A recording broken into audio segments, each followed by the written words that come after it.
Hello, everyone. Welcome to another Rocket Lasso Live. It is Wednesday, and we are here to answer your Cinema 4D questions and your motion graphics questions, and who knows, maybe some Photoshop questions. I don't know. In fact, there's some new quirks in Photoshop that I've been really getting tripped up. In any case, I think we got a whole bunch of questions already lined up here. People are whipping questions out, so you've been gathering them all week. Thank you so much, everybody. Meeks is asking if we've tried doing melting plastics with R20 fields. Let's see what we got here. I'm going to go ahead and click on this link, mute the audio. So what do we got? We are on YouTube. Ooh, look at this. Macro War from Macro Room. Oh, and Macro Room is a really cool YouTube channel. I've watched their stuff before where they do videos of super zoomed in things. So this looks like, things, these are plastics. I think Macro Room is all real, so this is real footage of these objects melting, probably due to a heat gun or a heat lamp, or they're inside of an oven or a toaster, so you can see that they're burning. It's really cool. Melting, blobbing. Well, that's super crazy. I mean, we can totally try and do something here. There's a lot of different parts to it, but there's also kind of a time lapse to it. Time lapse as well, so it could be kind of fun. So I love these photo-based references. So let's go ahead and also this is going to be a little bit of a rapid fire. I'm trying to get through lots of questions.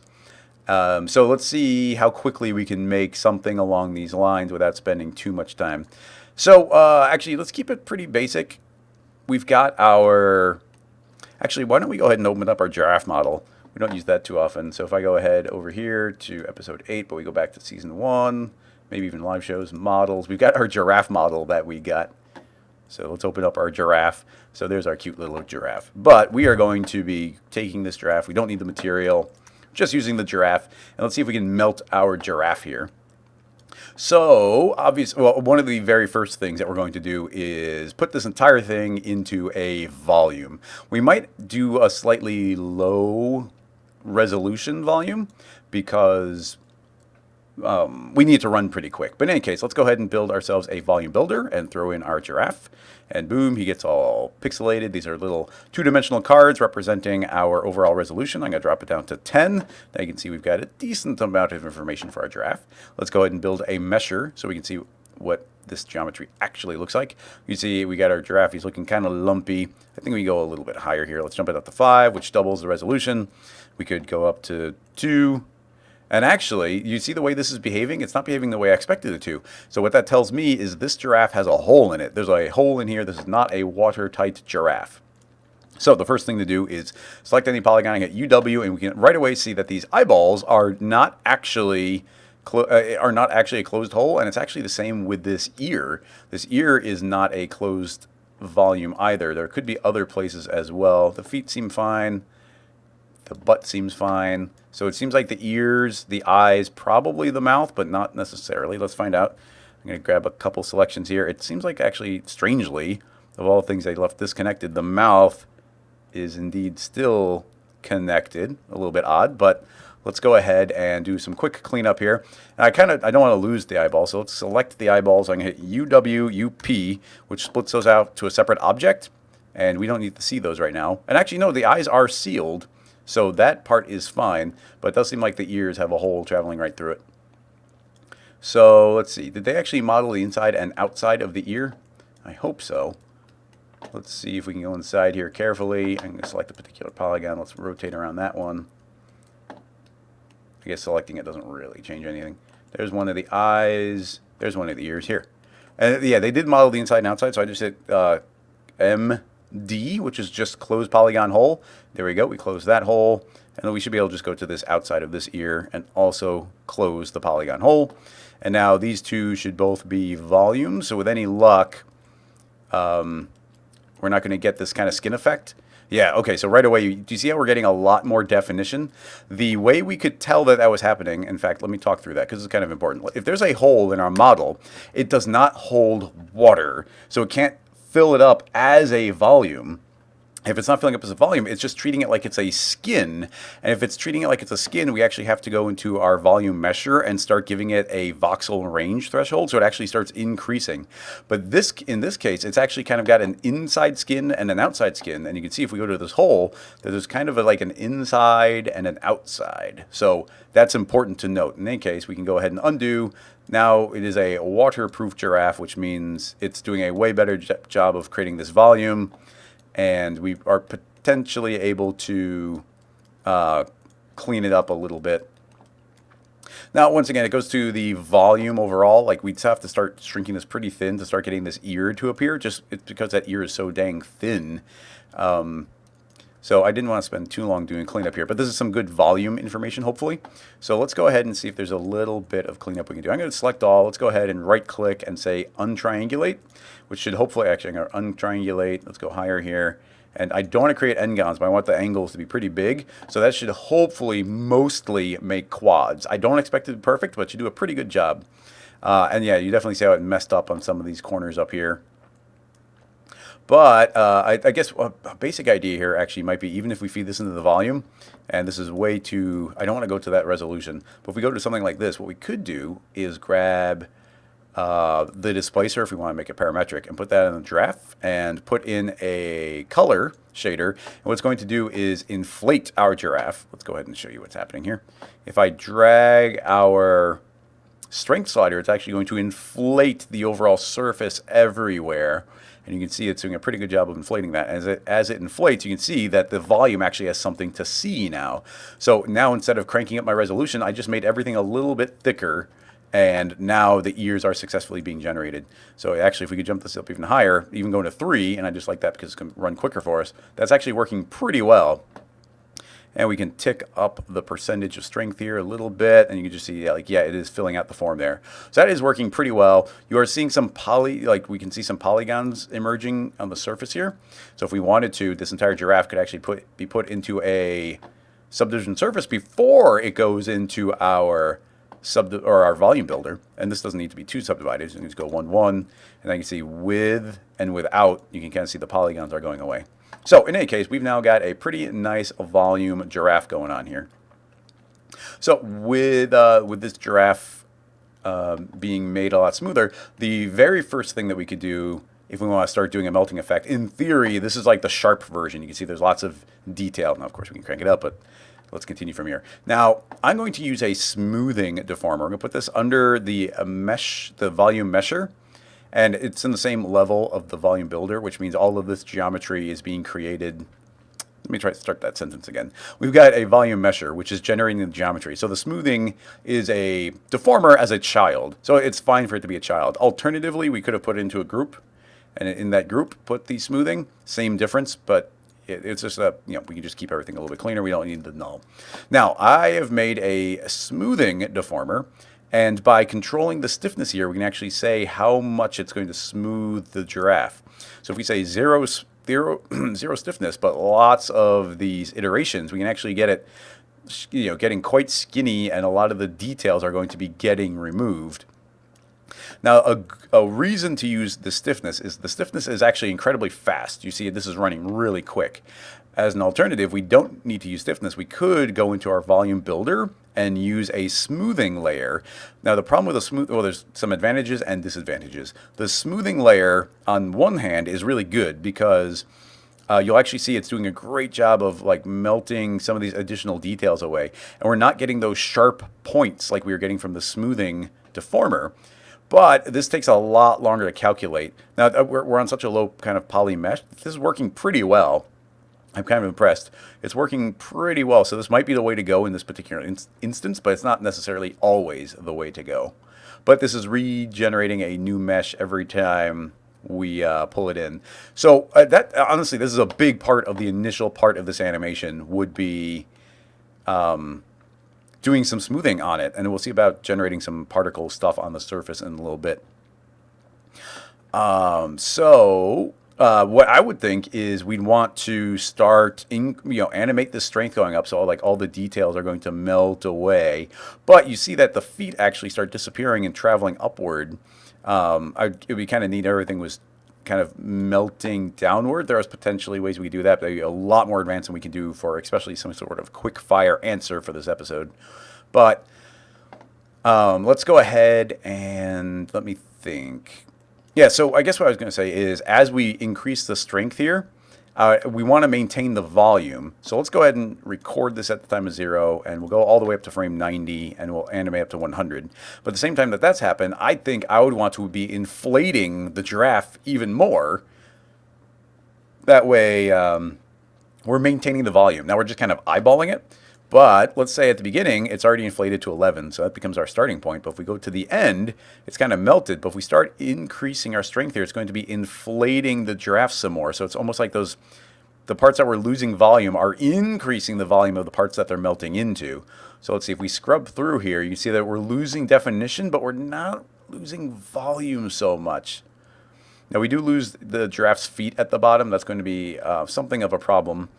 Something I was going to say is we could probably just make this a dynamic object, and while it's a little weird, it could probably be falling to the ground. Still potentially has something, but with the feet disconnecting the way they are, we'd probably have to modify that slightly differently.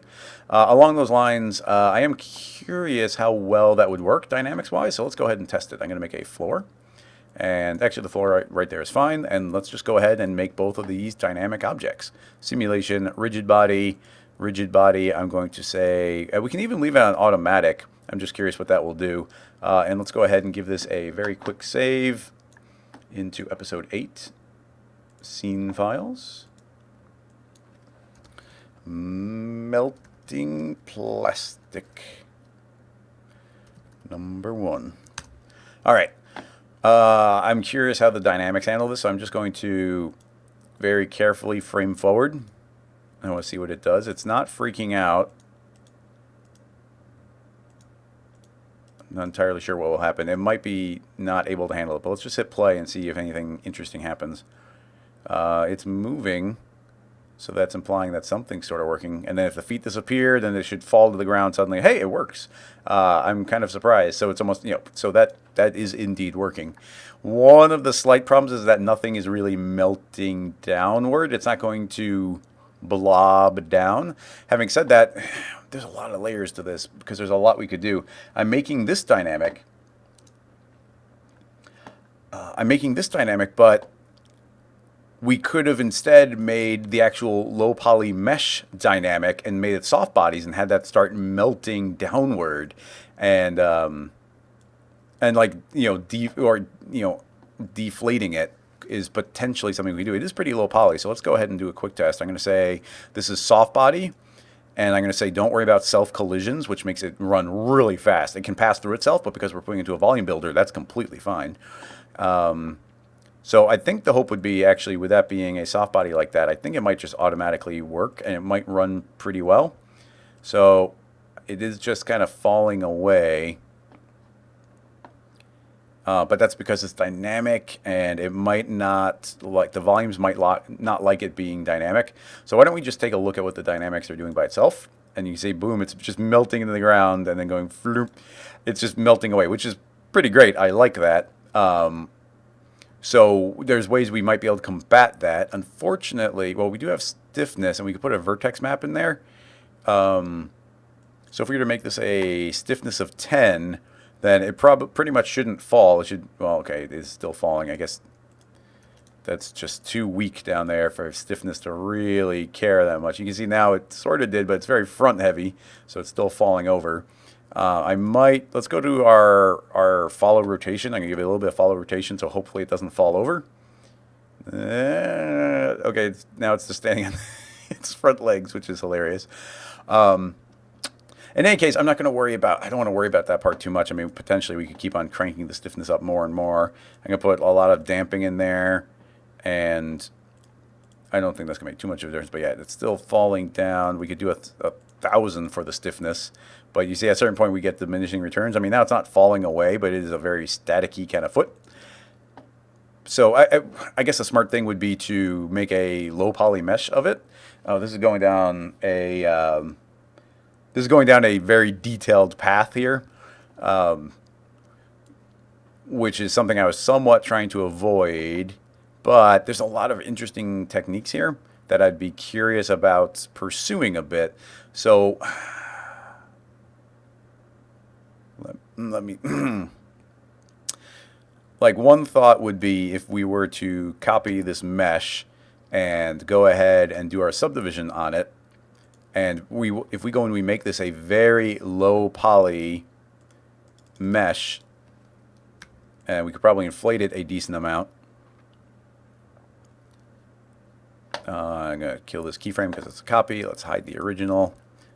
If we inflate this some more, and then, this is going to be weird, but if we make a cube and get T for scale and scale it here, if we kind of fill in the legs here, we can put a big volume down there, something it can maintain. And T for scale, I'm going to scale it not on Y, so we can scale this in, get the legs captured, grab the top, scale it in there, grow my selection, invert my selection, shrink this in. So you see we're just kind of capturing some of the volume around the rest of this giraffe. And if we put this into our volume, yeah, there we go. So this is going to make it this mesh a lot more substantial, so it has something to calculate. Let's go ahead and grab this bottom one and pull it up. There we go. Pretty good. If we put this into our volume as well, then you see it's going to stiffen. It's going to fill in those parts of the giraffe. And yeah, actually, that's pretty good. If I put that there, does it? Yeah, it's going to subdivide. Don't want that. So yeah, that's actually working pretty well. I mean, it's still a pretty decent poly count. I'd probably want to have it be even bigger voxels. So if I say volume builder 10, did I even do something? Turn off smoothing. We don't need that. Yeah, there we go. So, but yeah, okay. Now I want to really reduce it there like that. I might be going overboard. This is going to be a little bit sloppy, but yeah, there we go. We're just going to inflate the giraffe a little bit extra, so hopefully that's capturing all of his individual parts. And let's see, we can even see by turning on the other one. So yeah, it looks like we're pretty much capturing it. A little tip of the ear is not there. But that becomes a low poly mesh that we can work from. So I can go ahead and make this one editable. So we get this big old weird inflated giraffe. But this is what we can run our soft bodies on. So let's hide our original. And now we had all those stiffness problems, but now when we hit play, my hope is, yeah, you see that we don't have those same stiffness problems. So that's working pretty well. It does want to tip forward. It could just be the design of this model is like very front heavy. Actually, I'm not even sure if this would work, but I would be curious if we can shift our center of mass further back. So we've got, what's our orientation here? Also, let's check our scale. Well, that scale's pretty good. But we want to go Z plus on our center of mass. So we got X, Y, Z. So I'm going to go 50 units backward and put our center of mass back there. I'm just curious if that has any effect. That didn't seem to. I'm going to go pretty extreme on it and see if that does anything. This might not have any effect on soft bodies. And sadly, it does indeed seem like it does not have any effect on soft bodies. So yeah, no center of mass, too bad. No follow rotation. Hopefully it doesn't fall forward. Oh man, I'm not even sure what to do about it wanting to tip forward, except for bending the giraffe's neck backward, which is an option. I guess for simplicity's sake, yeah, that would probably be the best thing to do. Otherwise, we got to worry about the dynamics. It's just too front heavy right now. So if we were to just take this bend, put it right there, I'm going to say maintain the length. Let's go ahead and give it some strength. Make it a child. And now we can have our giraffe tilt backward with 90 degrees, and now we can have him go bump, bump, bump, bump, bump. But anyway, we've got our giraffe, and he's tilting his head backward. Let's go ahead and pull it down. There we go. Should be a little less front heavy. Yeah, we'll do that. And then we also have to make sure we put that down into our other giraffe model so he'll continue to match. So in any case, now we can right-click and say current state to object. And now this becomes our giraffe mesh. And now that has a soft bodies, and now it should not be nearly as front heavy. It still is significantly, but you know what? We're going with it. We're just going to stick with that. So now we've got that. Now we could run soft bodies and start melting it down in various areas. So let me think. I mean, we could just start decreasing the stiffness. Honestly, at a certain point, I think stiffnesses start having diminishing returns. So yeah, we could start animating that up. It just keeps falling forward. Stop falling forward, giraffe. Follow rotation, 15. I guess that's okay. So the idea here would be we can start decreasing our stiffness, and we're going to slowly start getting that melting effect. So let's go ahead and keyframe our stiffness. Let's just say at 0, it's 10. And at the end, it will be, I don't know, let's just go to 0. And let's see what we get here. So now it can slowly start losing stiffness.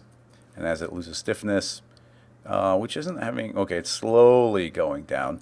But I think some of this goes to our shear and flexion. So yeah, it's not going to melt that way. It is slowly going into a puddle, which is pretty great. Yeah, as the stiffness goes down, it's going down, which is pretty great. I do like it. Let's go and make that be a little quicker so that it gets to that point faster. So that's going to be melting down. I am going to want to give it a little bit of pressure so that these bottom parts don't completely deflate. But we can see that it's going to melt down. We get to this point, it's going to continue to melt down. So overall, pretty good melting right there. I'm pretty happy with that. We do have our volume on, but I think we need a little bit of pressure. And as soon as I turn on some pressure, it's going to suddenly inflate the entire thing. Yeah, a little bit of inflating. We don't need much. I just want a lot of volume conservation. And the idea would be once we lose our stiffness that it can fold over, but it always has to be a little bit inflated. So you can see as these, it still pinches pretty tight. I think our volume could get around. This is hilarious. So yeah, it's just, I don't know, it's pretty good. You know what? I'm going to continue from this point because that's hilarious. So yeah, there's a lot of things we can do. We could animate vertex maps so that different vertex maps are different stiffnesses and whatnot. I'm pretty okay with what it's doing right there. So now we take a mesh deformer, and we're going to put this mesh deformer inside of our other giraffe mesh. It's actually going to be the very first thing that calculates. I guess I'll put the eyeballs in there as well.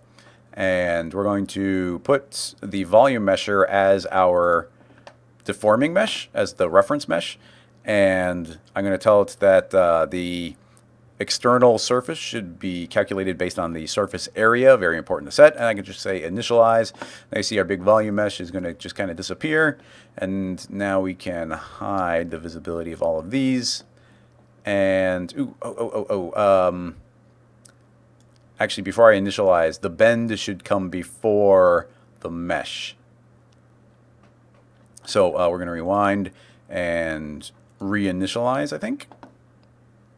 Does that make sense? I think it does.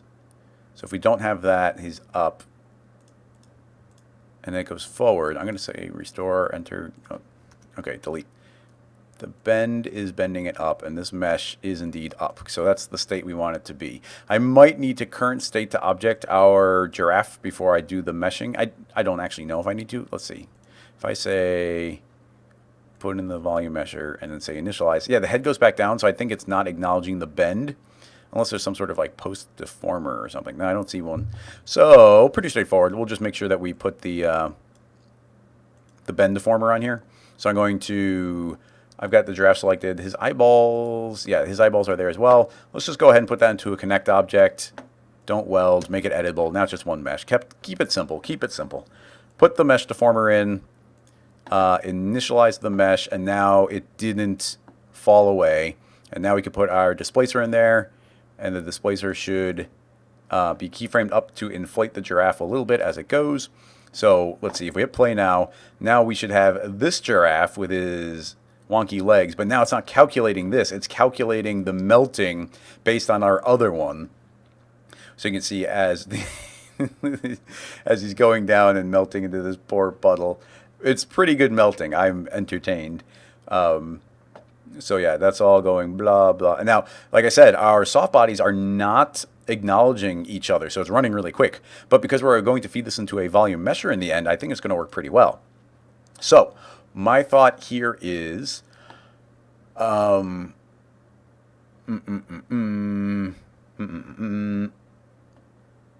if we, well, honestly, we can put the subdivision surface on, and I think that should continue to work.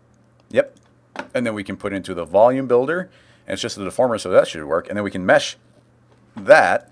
So this also now has the smoothing on top and the keyframed bulging out of the giraffe. So if we go and change this, we should have our kind of overall giraffe mesh. But now, as these parts melt, they should just blob into each other. And when the head tilts over, it should blob into the rest of the body.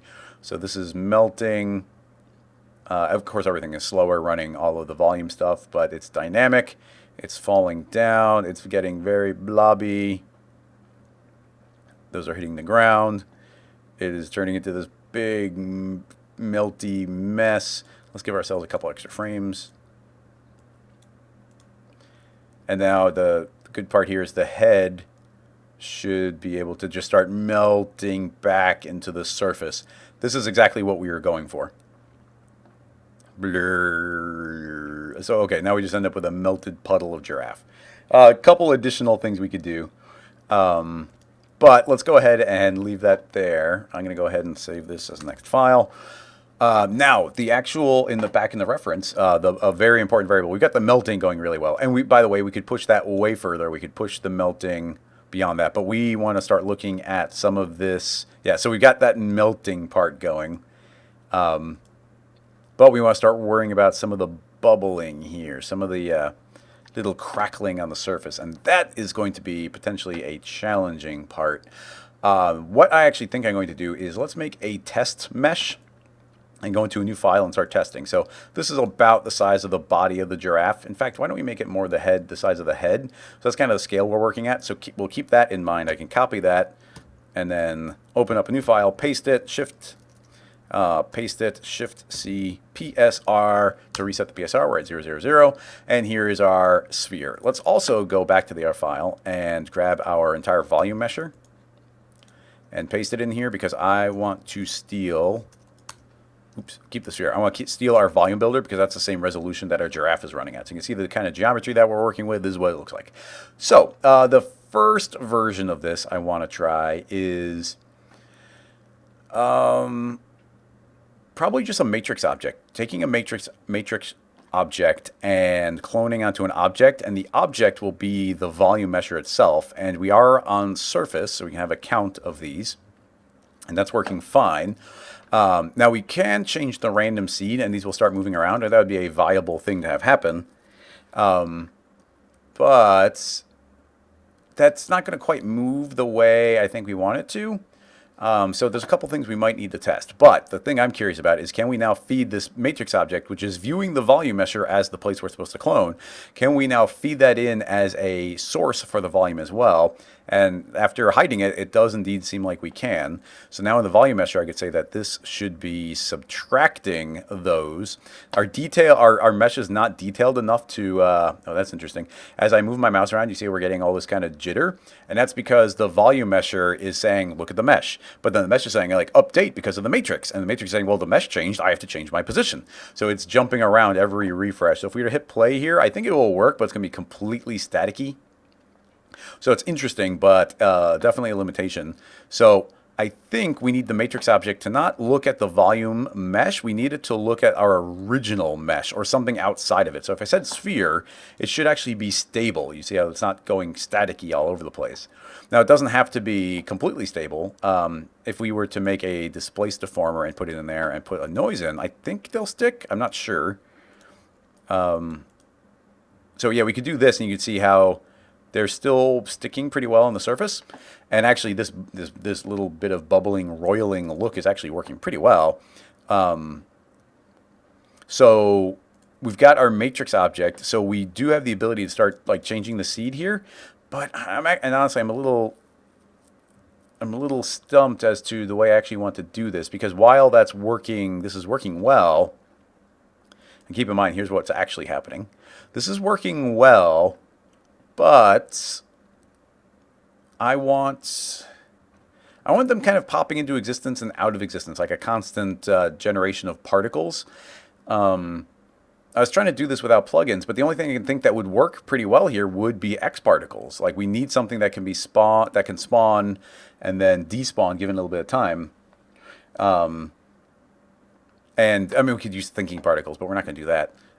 So as much as I was trying to sort of avoid it, well, you can see how we did it with the matrix here. But let's go ahead and do the test now with X particles. I like this displacement. We might even keep it, but I'm going to make it a little bit weaker so our surface can be kind of roiling a little bit. But the idea now is make a X particle emitter, and we're going to tell the shape to be an object, and the object, I think we're going to have to once again put it on the sphere. I'm going to tell it to be stuck to the source object. So now the particles get stuck there. And if we say emission, I don't want it to have the full lifetime, so we'll let each of them live like 10 frames. Let's see what happens. So now you can see, I think as one particle dies, it will spawn another. I'm not entirely sure, so let's go and give ourselves a ton of frames. And let's go ahead and make it so you guys can see these particles a little bit better. Let's go ahead and set it from dots to, let's make circles. Actually, let's do filled in circles. So we can see these appearing and disappearing. It seems to maintain kind of a constant number. Yeah, it seems to be working pretty well. They seem to be, yeah, right now it's, they're cloning on polygon center. I'm going to tell it to clone onto the polygon area so they can appear anywhere. There we go. Now we're kind of getting this broiling effect. And now that we get this broiling effect, we could probably clone, we could probably feed this directly into the volume builder if we set it correctly. I don't think it'll accept this by default. That won't do anything putting an emitter in like that. But if we tell this emitter that it has, in its editing, it is editable. Is it not editable? Oh yeah, points editable. So I think now it's actually outputting points. I think that's accurate. So it's outputting points, which means when we go into the volume builder and we put this up here, I'm going to say use mesh points. There we go. There we go. So now you can see the particles are appearing and then disappearing over time. Now there's definitely some things there's some additional things we could do, like when we emit the particle, we're saying it's stuck to the surface. And I like that, but we could say don't stick to the surface, and then we could have the speed be something like -5. So as they're created, they're actually traveling inward to the surface. Actually, we can't go negative, which is interesting. So I'm going to say 3. Yeah, so you see how we're kind of getting this vibe of growth from it.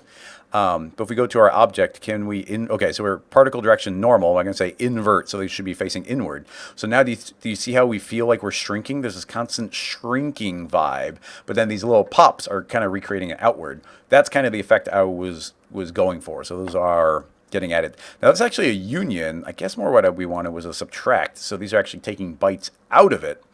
We have a radius here, so I'm going to shrink that radius. And now if we go too small, our voxel size can't acknowledge it. So we might need to keep it back to its size of like 4, but we need fewer of these. So let's go back to our emission. We have a birth rate of about 1,000. Let's go ahead and drop it down to about 500, so about half the amount. There we go. Now we're feeling those pops a little bit better. Now, even having said that, like they're still a little bit outside they're just kind of appearing outside. So, or it's like suddenly there's a big hole in there. So it goes to things like if we were to, can we offset emission, variation, lifespan? I thought there was an offset somewhere. Oh yeah, offset origin. So if we say minus, or actually +5, there we go. So now the particles are actually spawning, I think outside, is that? Yeah, so you can see the particles are spawning outside. And if we spawn outside and they're slowly traveling inward, then you'll see them slowly kind of pierce into the skin. So I'm going to spawn them a little bit further out. Let's have them live for a little bit longer. So right now their lifespan is 10. I'm going to say their lifespan is 20. So now, I guess they're still being created a little too far out. So let's say 5. Restart. So they get created on the outside. Let's see if they start. Okay, they do start piercing it. Maybe have them be a little bit quicker. So speed of 5. So there we go. See how, yeah, okay, now we're getting them traveling in. I'd still like them to go further, so I'm going to speed them up, especially if we have a time lapse going.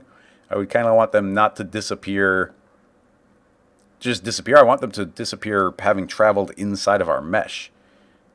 So yeah, okay, that's a little bit better. They're popping less. Once again, they're the radiuses we're playing with, because we're trying to run this quickly. I would love to crank up this detail up to like 1, and now you can really feel what we're doing, how these are traveling inside. Because we're running it quick, because we want the mesh to be not terribly detailed, we're losing those details. And keep in mind, we could put our smoothing layer above it, so we can say, okay, you're smoothing. I'm going to stop keyframing the detail here, but we can smooth out a little bit. So now we still get that shrinking vibe, but we're losing that detail. So I hope you see the limitation of what we're trying to do. Let's see if we can apply this to our overall giraffe. I'm not sure we can, but let's go ahead and give this file a save as well. Melting plastic, pop rig, save that one. Okay, so let's go ahead back to our melting plastic. I'm going to paste in our emitter. This emitter, I guess, should be referencing this connected giraffe mesh. So we put that there. And I'm going to turn off our volumes for a second, and let's see if we are seeing the emission. Let's make it visible. There we go. So, okay, here's another problem. If we don't stick the particles to our mesh, then they're going to not stay with it. So we'd have to say stick particles to the mesh. And now they'll travel with it, but now they're not traveling inward. There might be ways around it, but we're not going to spend any more time on that part. Conceptually, you saw what we were doing. It's possible that we have each of these particles actually be generating some sort of geometry, and that geometry is animated to slowly travel inward. So we could potentially have the effect work overall. But let's go ahead and turn on our volume builder and mesher. In the volume builder, let's go ahead and feed in our particles. And the particles, I'm going to say, use the mesh points. And now looks like he's diseased. So we're going to tell that to subtract, and now it should be taking those bytes out. And let's see, if we just go ahead and hit play here, he's going to have these little pop marks that are there, and then, I mean, the effect, it's more like he's getting shot at. It's because we're losing the roiling, because we're sticking it to the surface instead of letting it travel through. We're losing that effect. I mean, they are there, and then they slowly are fading away, which is cool. It's not quite the overall effect, so we need to take a lot more time and combine those two effects on top of each other. I also probably want to have various ones with different amounts of strength or some smoothing on top of it. It is cool how we are kind of getting this additional detail that's traveling along with the mesh. So if we textured this, it wouldn't work, but because we're actually putting geometry on it, it is actually stuck onto the surface. But we're definitely not getting the roiling effect that we had wanted. I mean, potentially we could turn off stick particle and then have these only live for a second and then have them travel a lot quicker. So we can have these travel, I'm not sure what this will do, but and we might just see it for like a split moment. Yeah, I mean, I guess it's kind of, it feels more like we are passing through it because it's not inheriting the motion of the object. We could say motion inheritance, but I don't know if that would work. Oh, it does. Okay, that's working pretty well. So it's taking out at least the motion when it's created, so that's okay. And that's still being emitted in. So, that's sort of working. It's working better than I thought it would. And of course, what we would end up doing is making a lot more particles here, like at least 10 times as many. And at a certain point, this is just going to start slowing us down too much. And yeah, you can see as it's falling away, like they need to inherit the motion. So if you change your motion, it's not going to stick. So it's a slightly tricky one. I would love to get that boiling effect working a little bit better. Having said all of that, we could also put a second displacer in here into the base mesh of the giraffe, which actually I'd probably want to be after the subdivision surface. And if we were on this one, this copy, to make a noise and make the noise, I don't know, smaller and give it some animation speed, then we could probably get this motion working okay.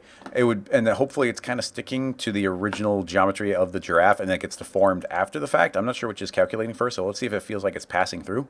Let's go ahead and turn off the emitter. My only question here is this noise, in fact, I'm going to turn off the noise. Are we passing through the noise? Why? I turned off the emitter and yet it's still acknowledging those. A little strange, but I'm going to say no, turn off. It does seem to be passing through the noise, but that's inflating, that's deforming. I guess we want it to happen before the mesh deformer, but I'm not sure that the mesh deformer will allow that. Not only that, this would have to be subdivided.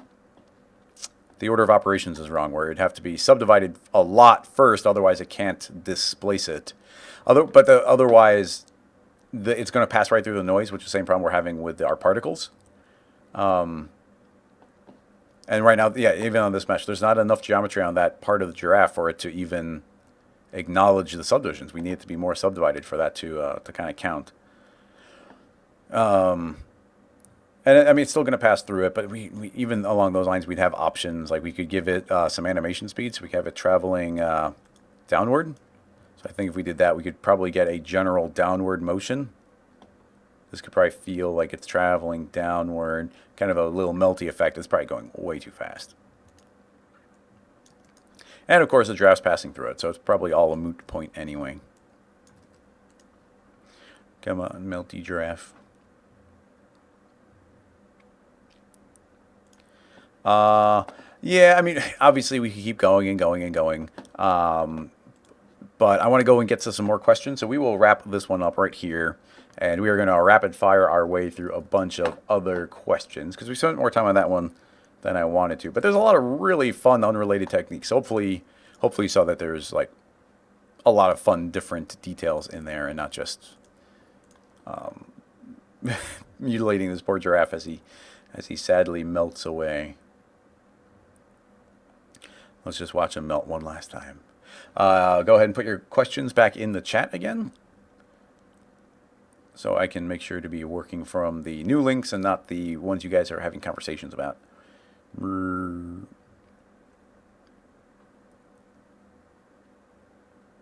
He turns into Nessie there, or maybe some sort of swan. Bloop, bloop, bloop.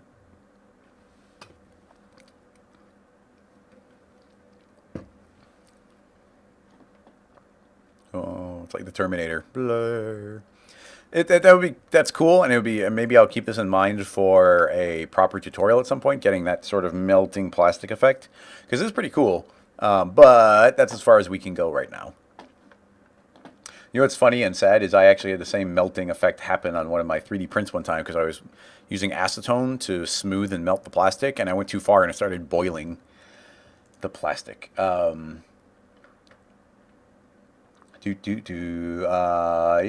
exactly. Leo saying put a noise in the material. We could, and I'd want to make that material a 2D noise, but it'd have to be subdivided. We have to change the entire hierarchy to make it work properly. But yeah, we could have probably gotten that to do something pretty well as well.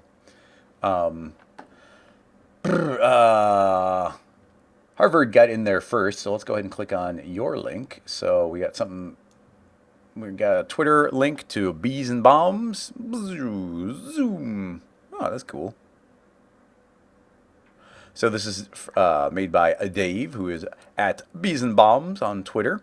And we got a really cool, clean effect. And it is pretty interesting. I like it. Let me think. Okay, so that's just a line traveling back and forth. But then it's slowly scaling outward.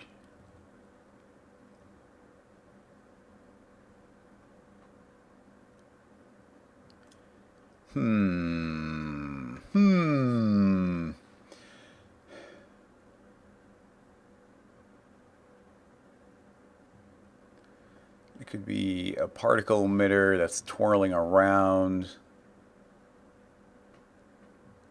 There's probably a lot of,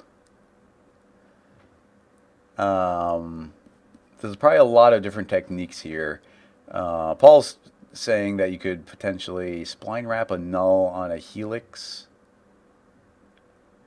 The problem with that, I guess it is just kind of traveling back and forth. I want something a little bit more dynamic. So I have a pretty straightforward idea here that I think will work pretty well. Um, let's go ahead and I wonder if we can do this without signal. I'm going to try and use just Vibrate tag. I'm going to go ahead and create a null, and inside the null, let's just immediately go ahead and create a Vibrate tag.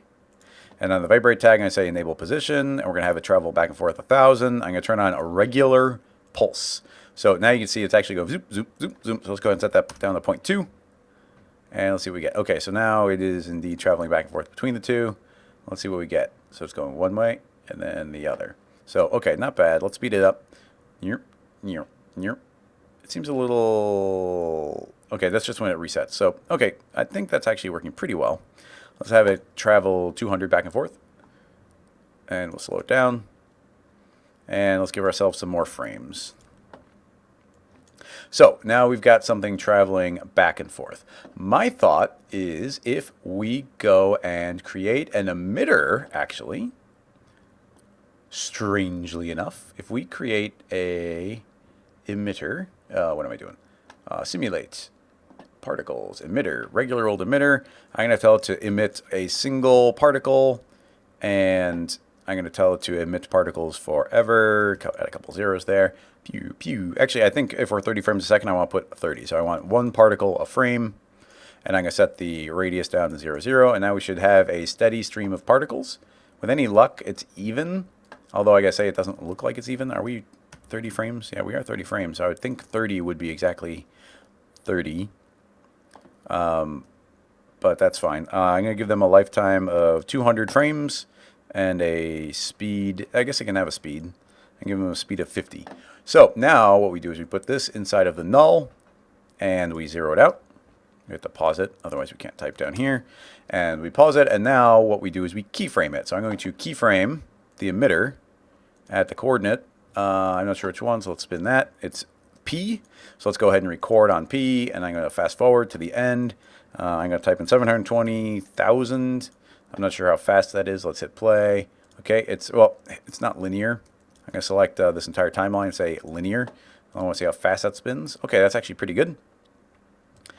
Okay, so a couple things I see. We're going to need to slow this way down. So let's make it 0.05.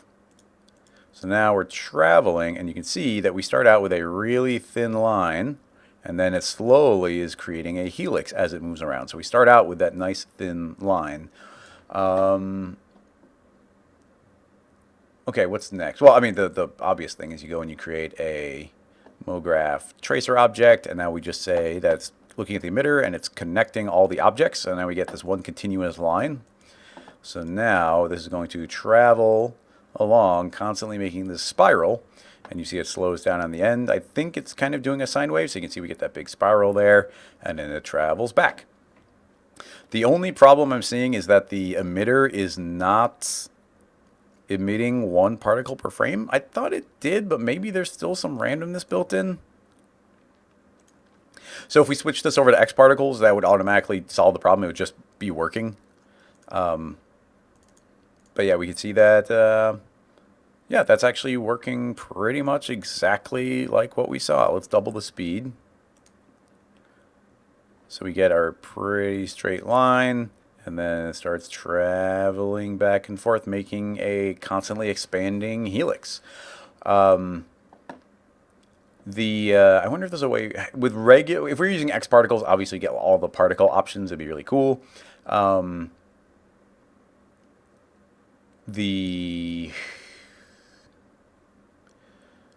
was hoping that there'd be some way of pushing them all away, but the attractor is constantly, the attractor wouldn't be in every direction. Essentially, like what I want is an inverse friction, something where I could do a friction and then do a fall off, and as they get further away, they speed up. I don't think there's any such thing as a negative friction. That'd be funny if I could go negative. Well, you can't type. Oh my goodness. Can you do negative friction? Does that accelerate as time goes on? I think it does. There's such a thing as negative friction, everybody. I had no idea. Okay, so what that means is we could emit these very slowly. They do need some speed, but not too much. Oh yeah, and I think friction can behave really oddly with fall off. But if we create a cylindrical fall off, set that to Z plus and give it a full fall off, make this thing really long, and now we can just control our radius. So now as it goes further out, it actually gets faster. So we can get a nice long straight line before, and keep in mind, the first couple frames we got to refresh it, otherwise it won't move. But it's going to go faster as it travels outward. And so we can get that longer straight line for the initial part. And now we just need to calibrate our strength. So it starts growing faster as it starts traveling outward, or maybe our radius is a little too big. So yeah, now you get your nice straight line. I'm going to double the speed to 10. Nice straight line. And now as it's traveling out, and you can see that we're gaining speed as it goes out. So as it gets to the end of its life, we're getting more of the helix shape. So that's pretty much working perfectly. Once again, the exception being the generic emitter is spitting out 30 frames a second, but it's not doing it evenly. So that's working shockingly well. Let me think. I guess based on the acceleration it's doing, we'd want the ping-ponging back and forth to be a little slower. So let's set our frequency down to 0.5. And now it can be traveling slower, but has more time to accelerate. And then it travels back, and we get more of our straight line before it starts accelerating out our radius. And there we go. I think we've got exactly the effect. It's pretty cool. And right now we are using this Vibrate tag. Let's go and give this a quick save. Using the Vibrate tag is a fine way of setting up this very simple looping animation. Enlarging spiral. This is a fine way of generating it.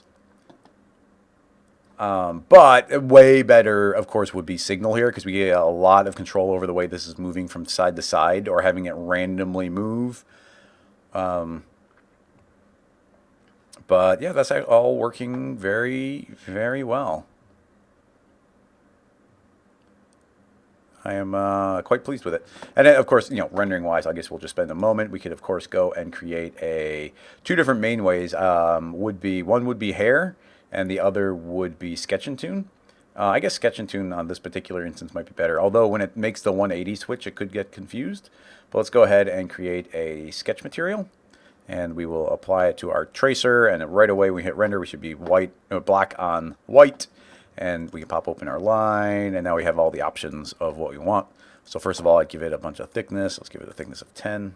See what that looks like. Yeah, do you see how we're getting these little... I mean, I don't know if these are happening because of the wobbles in the tracer. I'm actually inclined to... What would happen if we drop it to 1515? It's going to be less resolution. But now there's less points to worry about, so it should look smoother initially. And if we tell the tracer to be a B-spline, then it's going to, and then let's give it some intermediate points. It should really smooth out the way it looks overall. So yeah, it's kind of weird, but I feel like at this point, the fewer particles we emit, the cleaner the effect will be. I guess it's going to be, yeah, it's going to be a little jerky there because it's only emitting so many. But now we're going to get a smoother spline because it's emitting them more evenly. And it's giving us kind of a fun stop motion vibe. It's emitting them more evenly and then smoothing them out after the fact. And B-spline is like the smoothest of all the splines. So anyway, now we can see that we actually, indeed, because it's so smooth, you see we're not getting that jerkiness inside the line. So now we have all the options to go to our opacity, and we can say a long stroke. And now it should get more transparent as it fades. It's backwards. In fact, we should probably grab our tracer and just tell it to reverse so that is the opposite. And you see it fades back. Now you see what this one point where, I wonder if we can fix this real quick. You see where it's overlapping right there? So we get like a double opacity. I wonder if we can fix that. If we say rendering, when it self-blends, I don't want to say normal. Let's try average. There we go. That was easy. Under self-blend, it's like what happens when it's running over itself, and it was just adding them, seeing both of them all the way. But by averaging it out, it's averaged out those two effects, and now it's kind of blended them together. We'd also potentially say like darken, or no, darken won't work. Lighten probably won't work. Well, in any case, average did work, so I'll take it. I'd also want to turn off clip strokes to screen in general, because if this accidentally went off the edge of the screen, it would just chop off the spline. I'd want it to continue off the line. But now we got this nice little swirl. You can, of course, adjust your thickness. We could double the thickness here, and then a long stroke, and then change this to, or right now it's linear along the stroke, so now it's going to get skinny as it gets to the tip of the tail. But we could, of course, change this to be spline based, and now we could, yeah, they're already soft, so we could go and curve these so that it's not going to go down to 0 on the end, or maybe it's supposed to get thicker on the end, and the beginning's a little skinnier. So you get that sharp line there, and it gets a little big over there. And there's so many fun things, like we can go to opacity, and we can say from line, and from line is going to actually make it fade off on one side, and it's a pretty cool effect. But you can push it further by grabbing this, pulling it into the middle, and dragging another line, and we can even those out. And what we're doing is we're making the edges fuzzy. So you see we've actually got this soft line traveling from one side to the other. They're not lightening, or they're not averaging as well on top of each other. It might have to do with once again, the blending or the clipping. There might be a better overlay. Overlay, in fact, works okay. It might not be any different. Yeah, actually it is different. Screen, darken, difference, negative, exclusive. And yeah, I just have to go and start checking all of them. One of these could be better than the others. But in any case, in this case, overlay looked okay. So we can leave that there, and then we draw that line. So now we get this nice sketch and tune line going and traveling along. And, you know, there's so much fun you can have. We can go and turn on clone, and now there should be, we can add in some extra variation and offset. I'm not even sure if you can clone in here. Yeah, you can. There you go. Yeah, you get a bunch of different clones. You can put variation of thickness and variation on everything. Hue, saturation, get some value, more off. Get some overshoots, tiny bit of scale and rotation. But yeah, you can start cloning a bunch of lines. So yeah, you can start getting some craziness that way. Line offset's a little big. Start making them a little bit more, make the opacity lower so that as they start layering up, you get more interesting things. I don't know. It gets crazy. It's really fun to combine these different things. It never ends the ways you can combine this.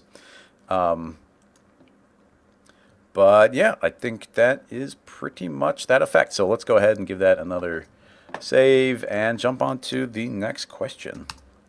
Thanks for that one. It's fun.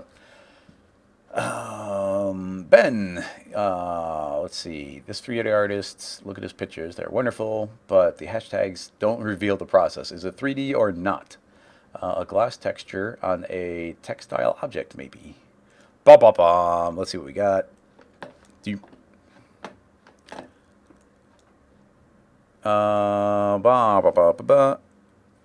Well, this is a Grif from New York, New York.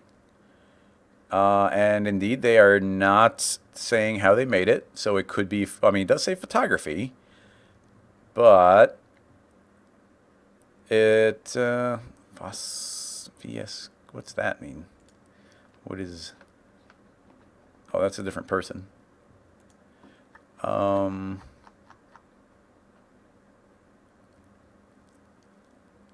Yeah,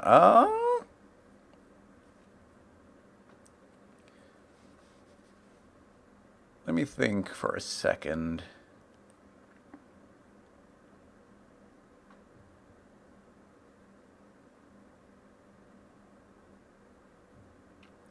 Honestly, I'm getting nothing. Does anybody have... Oh, he has some things that are definitely renders. Let's check out some of his other work. Why is that? Was that a story? I don't want a story. I just want to see his Instagram. Let's see. Okay, so we got some neon. We got, oh, that's super cool. Look at that. I don't even know where to begin with that. Refraction, color, liquid. Man, that's cool. Yeah, look at all of these crazy surfaces.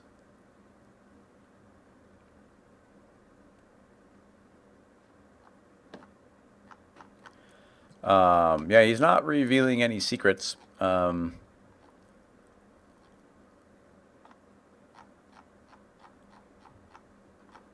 Some of them, like, there's such a great, like on this one, there's such a great depth on it.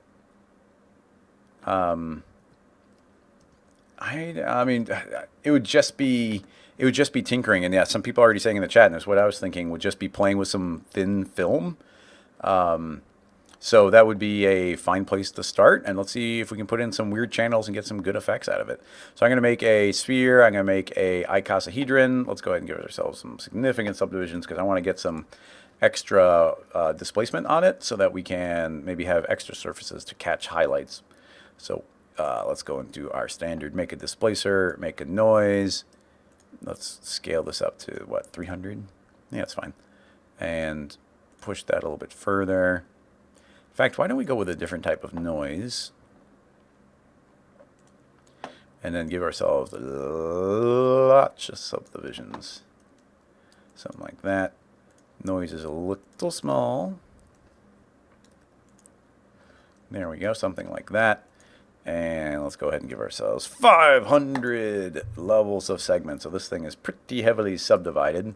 And then, just for good measure, let's do one subdivision surface after the fact, which should smooth that all out, just to give us a really high but clean, really high mesh, but should be relatively clean. So now we've got a crazy surface to work from. Thin film. So the thin film shader, usually you would put in transparency, but the very first thing I want to do is let's try putting it not in transparency. Let's try putting the thin film shader inside of luminance. By the way, we are using just the generic cinema materials, not the new node-based stuff. There might be other cool things there. So by putting the thin film here, we can go ahead and apply it and hitting render. So right away, okay, it does do something. The problem with this version of it is it's kind of just behaving like a Fresnel. It's not anything particularly fancy here. Like, it's cool colors, but it just looks like we put a Fresnel on there. I'm going to just try playing with some different settings. We'll put some extra spectral samples on there. Honestly, I'm not even sure what these settings do. We got our thickness in nanometers, which is, as we change this, we're going to get dramatically different colors because these are like mathematically reproducing what the effects would be at these different thicknesses. So it's like creating a very, very, very, very thin shell on something. So you can see, like, yes, we're getting some cool effects here, but this is nothing like what we were seeing in those renders. So even if we were to like really get up here, get some nicer composition and do something like this, like that is clearly not the extent of what we were seeing. So then it starts going to, can we go to layers like reflection and then reflect the thin film as well? I'm going to copy that and let's paste it into our layer color. And if we turn off our reflection, that's a specular. I probably should have immediately turned it to a GGX. Let's chill out the specular, no roughness, lots of reflection. So now you see we're going to be reflecting that. So now let's go and put in some sort of HDR. We're just in vanilla cinema, so I just need an HDR. So I'm just going to go ahead and pop open HDR Studio from Grayscale Gorilla. I want something with a lot of detail everywhere. So I like going for a couple of these interior ones. There's a lot of ceiling detail here, so I'm going to click on Derelict 1. It is a go-to one for me, but just because it does a really good job of showing detail on the ceiling and floor and walls. But in any case, now we're just got the reflection going. So now we got a little bit more something that we might, maybe there is something here. I feel inclined to increase our subdivisions by another layer just to smooth that out more. And yeah, now they all get smoother, and now we're starting to get something a little bit interesting. So if you were to combine that with our luminance channel, Now, yeah, okay, now we're getting something. There's a little bit of something going on here. I'm going to tell the HDRI to not be in the background or the floor. So it's just in the black environment. And then, honestly, I'm thinking maybe if we go to the metals, we get some of these metallic looking ones, the colors entirely being introduced via the reflection shader. And yeah, now we're getting an interesting layer of depth going. I wanted some darkness. They're better softer in this particular instance. Let's try that one. I mean, that's fine to tinker with. So now we've got, now we've got it in the luminous channel. We've got it in the reflection channel. We could also go into the transparency channel. If we go careful with this, if we put in a Fresnel, what do we want to do? 1.5 is fine. So now it's refracting, and then we put our thin film in there as well. Actually, I think you usually just put in the reflection, but I'm going to put into the transparency, because why not? And hit render. Okay, well, apparently that doesn't do much of anything. But, well, yeah, let's take it out of there. So now we're just refracting. And if we put some Fresnel in there, let's turn on physically based Fresnel. And hit render. Okay, that still killed out the reflections. Invert.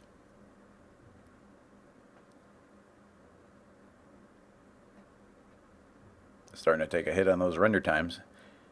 But it's still just black, so man, transparency is just killing us there. But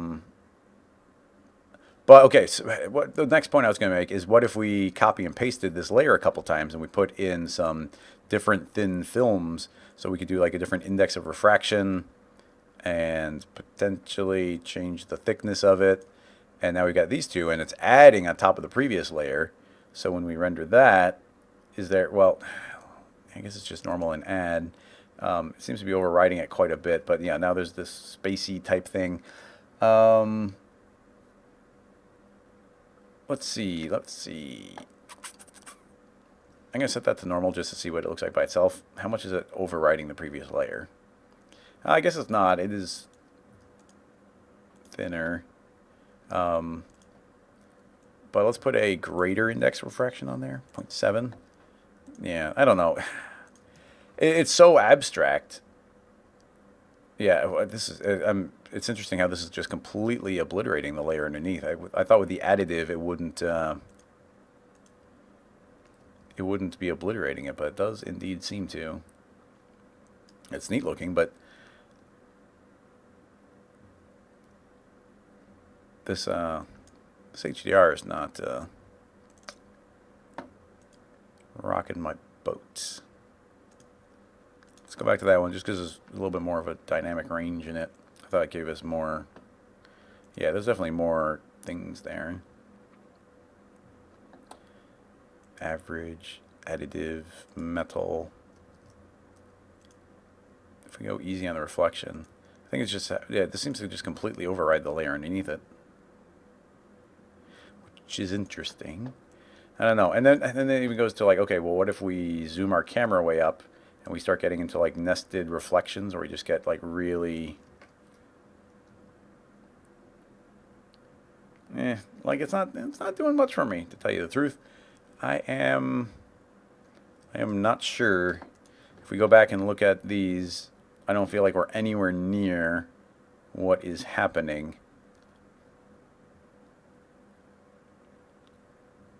Well, I guess one of the details that they have going on is it's almost like it is a luminance. It is, it's almost like this is in the luminance channel, not that one, luminance channel, and then you have a separate reflection, and those two combined give it the idea of like, yeah, there's like this more of a depth to it, where it's like, oh, there's a base color, but then you're getting these reflections on top of it, and that part definitely gives us a little something more.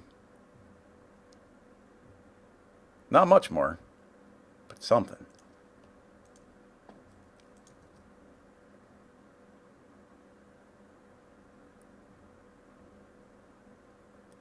Like if we were to crank up these layers a lot more, like really make everything very sharp.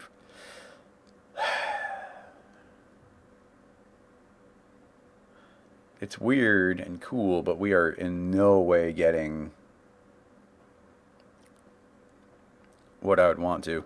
I mean, but even along those lines, like, would this be adding another GGX, and then it's just going to be set to no roughness, no specular, go to the Fresnel, make it dielectric, and now we get this like shiny layer on top of it. So is it just like, see how this is giving us like a definitive surface that we're viewing? So it kind of pops that part of the object out from what's going on underneath.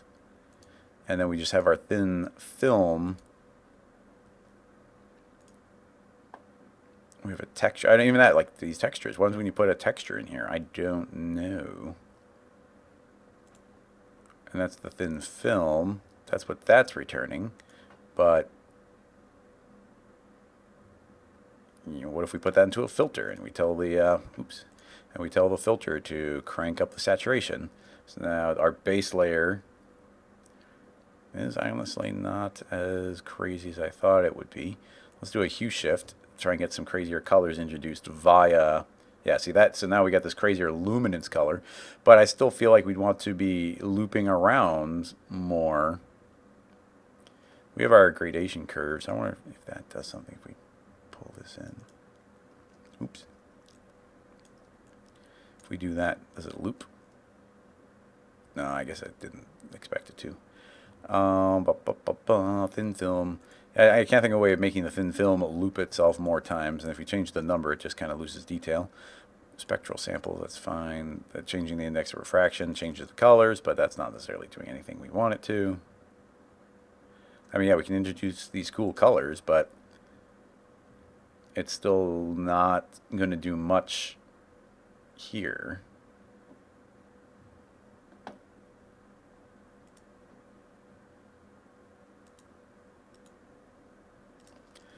Little hint of reflection. Yeah, let's move on to another question. Just I don't have a definitive instinct on where to go with this one. It's fun grabbing these shapes and giving it a little bit of definition and layering the things up. So it's like really cool, interesting patterns. Like it's almost like a subdivision surface type of vibe there. So it's cool, but we're just not getting the colors that I'd want to be getting.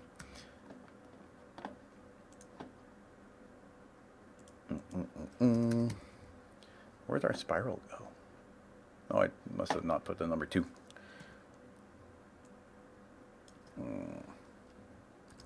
Crazy colors. Back to the chat. Uh-oh, Thanos is in the room. What's going on, Thanos? May I ask how we will get an effect like this? Soft bodies being pushed by ropes of some kind. Oh, interesting. Let's see what we've got. Whoa, look at this. This is Vincent Swink? Vincent Swink? Ooh, neat. CG, Redshift, Cinema 4D.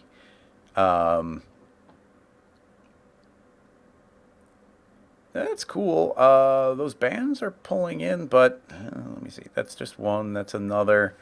This just seems like some relatively, like, the idea here is cool. And it's even for keeping the European Union together, I think. But the overall effect, I think, might be pretty straightforward. Let's go ahead and open up a new file. And we're going to keep it real simple. What's a basic shape we can... I mean, those shapes help because there's a little more complexity to them. So actually, yeah, here we're going to keep it simple. Let's use a tool we never use. I'm going to make our cube editable. Let's select it, and let's use a matrix extrude. When's the last time you did that for any practical reason? Let's hit apply, and I'm going to give it no movement and no rotation. And then we can just move it out a little bit. There we go. I like that. Let's go easy on the steps. And have it shrink to 65, 65, 65. Cool. I like it. That's our basic shape. So we will do that, and I'll make a cloner. And let's clone a couple of them. We'll go with a grid 2 by 3 by 2, and we will make them, I guess they would be soft bodies. If they're soft bodies, you know what we're going to do? We are going to use a rigid body on them, and then we're going to hit play. Yeah, this is a good idea. Let's go ahead and on our dynamics tag, we're going to put a bunch of follow position on there, and now they should go boom, explode, and go crazy. Whoa, whoa, whoa. Let's go easy on that rotation. Oh, wait. Let's also change them to be moving meshes. There we go. Okay. Apparently they're a little far apart. Okay. Sorry, I thought I could get these to blow, past each other really easily, and now it's being a pain. I mean, I know these strengths are really strong, but is that enough to push them? Yeah, they're super stuck together. Okay. Let's go ahead and do a bigger radius. There we go. That's fine. I'm going to record that, and then let's play forward about 20 frames, and then we'll shrink them back up again. So because they are constantly trying to get to their final position, that should pull them all in, and now we get this nice cluster. That's all I wanted to do. I'm going to give it a size increment of 5. There we go. And now hopefully I should be able to just make that editable. Dang it. That happens sometimes. We have to bake it in order to make it editable. So I'm going to say bake the object, and now we can hit play, go to the frame we like, and now I can make it editable. And now we can pull, now we've just got cubes. These final cubes are pulled out. So that's all we really want to do. So now we've got all these dynamics tags. What we want to do is turn these into soft bodies. So we're going to say they're made of polygons and lines. I'm going to tell them that they're not self-colliding. Honestly, that's pretty much it. Let's turn off gravity. Command D, dynamics, gravity, 0. And if we hit play, they shouldn't already be touching. Yeah, so they're going to be wiggling around, doing their thing. It looks like that one might have been intersecting, honestly. All right, you're intersecting, so you go away. How's the rest of them? Ooh, that one's intersecting badly, too. I'm kind of surprised we're getting so many intersections. Yeah, that one's intersecting. Why are they intersecting so much? Why? Look at this one. What are you doing? Why are you doing this to me? Fine, you can just go over there. If you're not going to play nice. None of these are playing nice. Why did the dynamics run so poorly?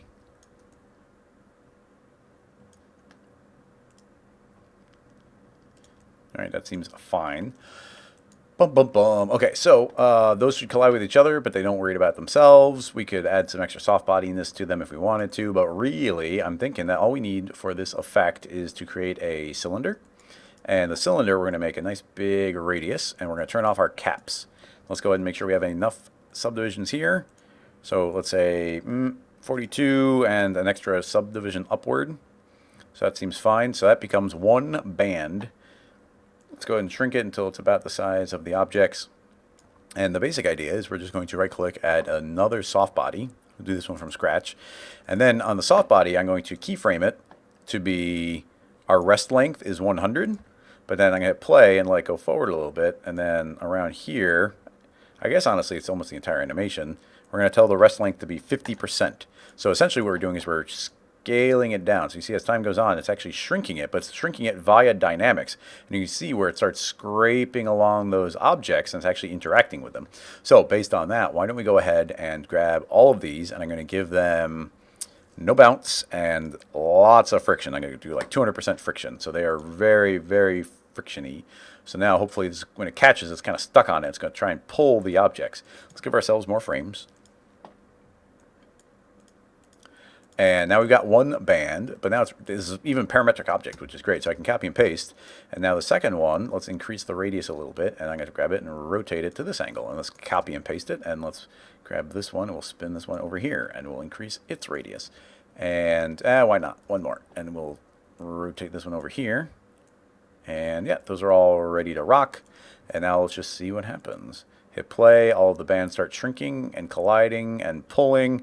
And you see it's starting to wrangle in our objects. And I feel like we're actually getting something that's not unreasonably similar to what we were seeing.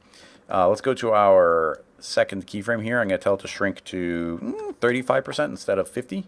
So they should shrink a little bit tighter. So it should be pulling it in, looking pretty good. The one's going to escape, but that almost is the way it looked in the other one. Look at these great ropes we're getting. It's actually doing a really great job of tangling these all up. If we were inclined, we could tell these to have a little bit of a margin. So let's go ahead and give them a collision margin of maybe 1. Is that what I want, or is it going to be margin shape here? Yeah, okay, that's what I wanted, the margin this time. I never know which one it is. It's like when it's a soft body, you want margin. When it's a rigid body, you want size increment. I'm not sure. But yeah, based on that, we could probably, can I do it as a group? That'd be neat. Make a null, put them in, and then we can put that inside of a cloth surface. Oh, it sort of seems to be working. Yeah, add a little thickness to that. Let's go ahead and make some, put a color on there. Let's make it a nice dark color. We'll make another one. Let's make it a nice bright orangey color. We'll even go and make a tan one. Let's go ahead and make some of these orange. And then we'll make the rest of them tan. And that, yep, now we got all these elastic bands that are dynamically going to, oh, that's interesting. Oh, it's not. It's the cloth surface seems to be confusing it in the viewport, but it's still calculating correctly. So they might render correctly, but it looks wrong in the viewport, so that's a little bit of a pain. But let's go ahead and turn off the cloth surface and just let these all pinch in. And yeah, honestly, if we aim this correctly, we could easily catch this rogue one. So we got this one, copy and paste this band. We'll make that one a little bit smaller. In fact, right now they're all passing through each other, but I could do that one outside. So it's like inside of some rings and outside of other rings. And put that inside that group. And with any luck, we're going to capture that loose one. So now they can all get pulled in. Grab it. Come on, pull it in. Ooh, it's a wily one. And honestly, these could be rigid bodies at this point. They don't have to be soft bodies, but they are working as soft bodies. Even as soft bodies, it might be kind of nice to... right now, I'm going to say the shear is really stiff and the flexion is really stiff. So I'm going to actually, and then even our structural is quite stiff. So let's go ahead and go easy on the damping on all of them too, so they have a little bit of extra wiggle on them. And these should be pretty squishy now. They should be able to bend a little bit more. So this should be able to squish them in a little bit more. For whatever the final shape is. And you know, if we were going like a little sadistic here, we can go and grab our final collision and squeeze them really tight. So we'll shrink this down to like 10. So as these get pulled down, they're going to be dramatically pinching these down to the point where they're going to be actually getting squished until they have to kind of escape. And we want to probably increase our radiuses on them. I wonder if we could even keyframe that up. Out of curiosity, like we don't want to go that far, so let's say 30, so a little tighter than before. But all of our cylinders have the same height of 200, but as it shrinks, it's shrinking those. But I wonder if we were to keyframe that and jump to the end, they all get a lot smaller. So if we were to tell this to go way bigger, I think, is that the correct parameter? Yeah, so you see they're getting thicker as they shrink. So it's counteracting, and now I might have gone too far. We want to make sure those keyframes were linear. But yeah, I think if we maybe only make it like 400, we can kind of maintain the thickness on them a little bit. So yeah, now they're, yeah, there we go. So now you see they're barely shrinking horizontally, so we get these bigger bands that are pinching in and trying to grasp everything in. Now I do think, I don't know for sure, but I think if we turn on our color surface, we'll actually get this thickness on there. I think if we render this out to the picture viewer, that we will see that they will kind of work correctly. I'm not sure, but let's find out. So outputs, I guess we can, let's go ahead and render it as just a standard, nothing fancy. Let's go ahead and put some terrible, terrible lighting in here, just so that there's some definition.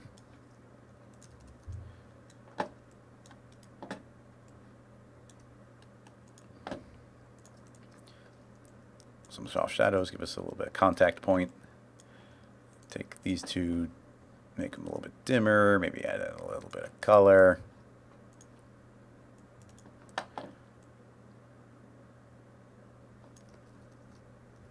Yeah, it's something. The shadows are terrible.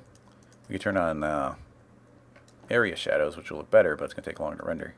That's fine. We got some time. We want to see it better, so I'll put a gray sky. There we go. Not the most beautiful of renders, but we should be able to see these pretty well. Let's go ahead and save it as shrinking elastic bands and send that to the picture viewer. And I should say all frames. Boom. And go. So the real question here is, does this now dynamically run and add the thickness on? And it does seem like it is. It's just one of those viewport things where it doesn't refresh completely correctly on the in the viewport, which is always a pain. Like, that's frustrating, but it does work. And then, of course, like these bands are very low poly. We could probably put them on subdivision surface to smooth them out a little bit if we wanted to, but more subdivisions on every direction would be helpful. Visually in this animation anyway, would probably be a really good idea to at least make a second color rubber band. So let's make a white one, and then we can make some of those. I guess I'll duplicate that and delete the every other one, and then those two, and now we can make these bands white. I mean, honestly, each one of these could just be made black and white, alternating, or put each one in their own subdivision surface. But that's working surprisingly well. Squish. Yeah, I mean, soft bodies are so robust. Like, they work so well. So that's pretty great. Squish. Yeah, it's fun. Yeah, so yeah, we got some rubber bands going. I think that does wrap that one up. Back to the chat.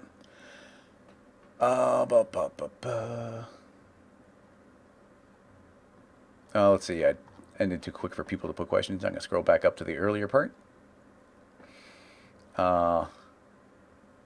Akmal, can we make these globes? You mean the dots and the links, and also the other globe shape with the connected line? I'll just have to see what you're talking about.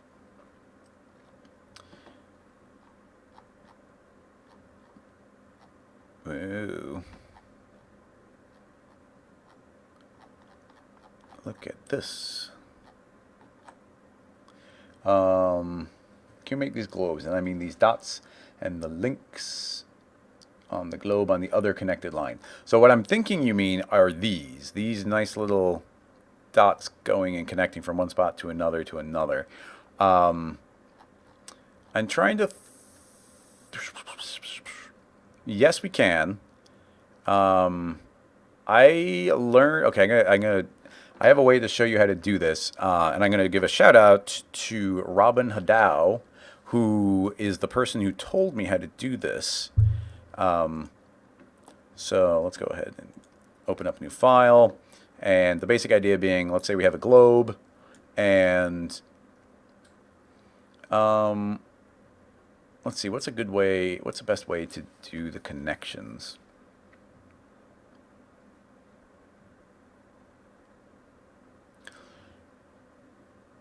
Because we would need to...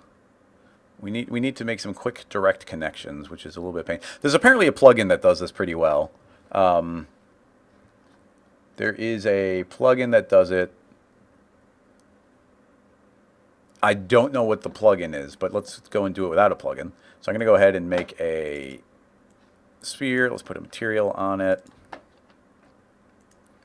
Go ahead and make it kind of a reddish orange there. Now we can see a little bit better. T for scale. And now what I want to do is probably hit Shift C and then hit E for move, and now we're snapping onto the surface. Ping, ping, ping, ping, ping, ping.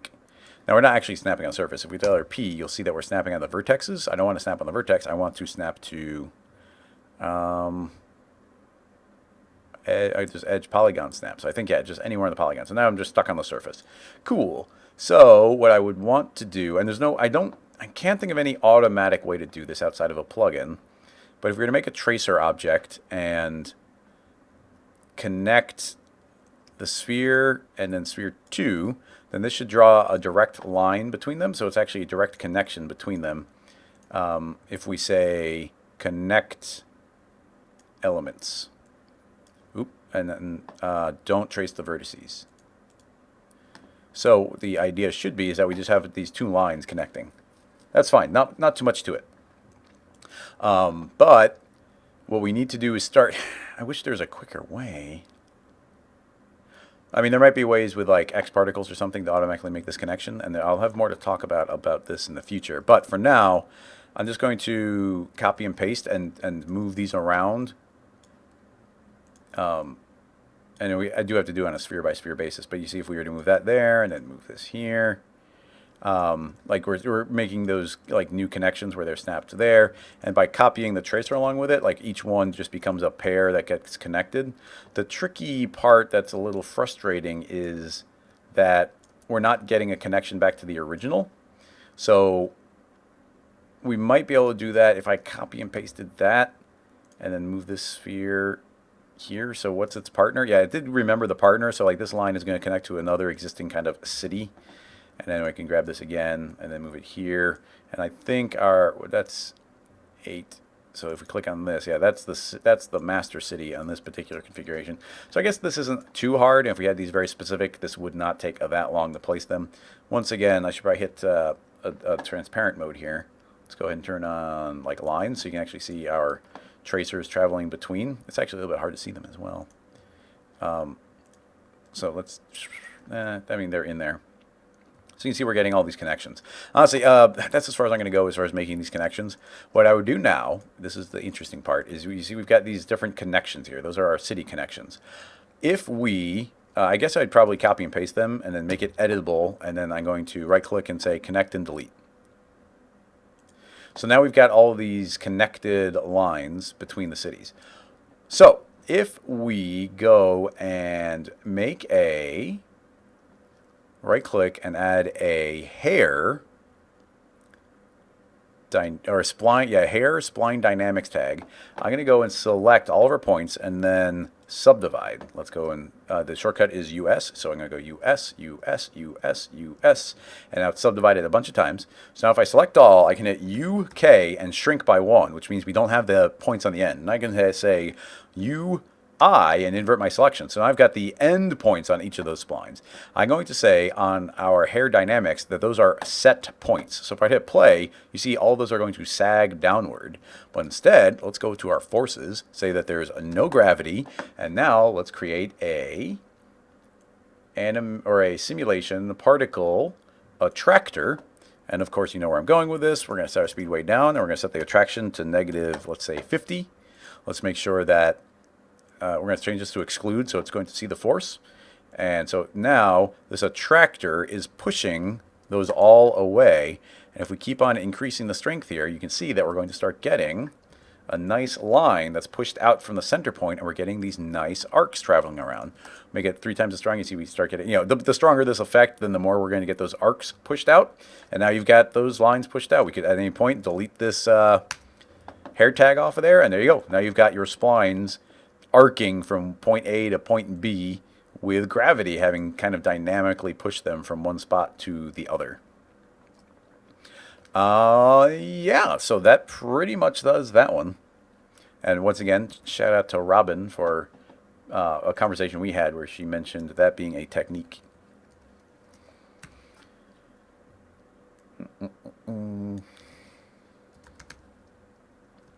City line connections.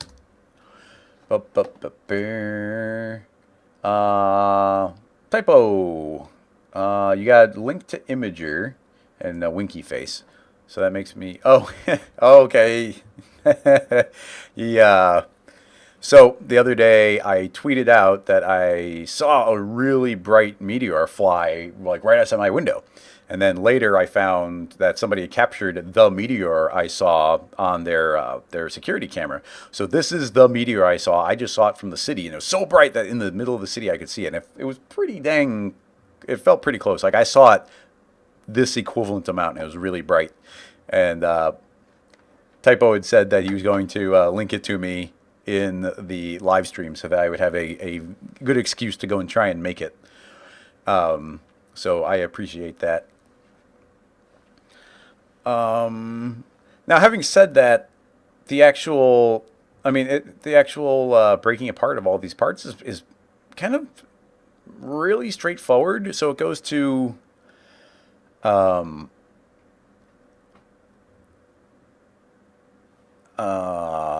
Leo is saying scary, seeing this fly. It was super exciting. I saw it bright and I looked outside. I was like, what the heck? But then I actually went outside and laid on on my deck. I have like a lawn chair, and I was on the chair for like another hour, like looking up in the sky, seeing if I could see any more meteors. And I only saw like the teeny tiniest one ever. But yeah, there's just one that stood out a lot. So, a technique I would love to tinker with on this would be the idea of like fracturing a fracture. And I've done experiments with this, but haven't gotten super far. I'm not even going to spend too much time making this. I'm not going to spend any time making it pretty. Let's just immediately go into our fracture and then fracture again. So the idea here is pretty much, if we put this into a Voronoi fracture, we get a bunch of breaks. And then I guess I'll just put a particle attractor here in the middle, set the speed down so it never goes too quick. Let's do a negative 50 on the attraction.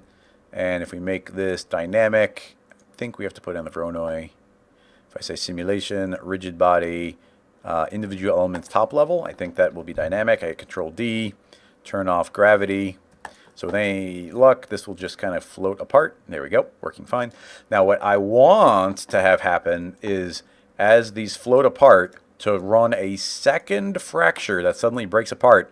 But I think that part is pretty simple and doable. The problem is they lose all of their velocity. Boom. Okay, so that breaks apart.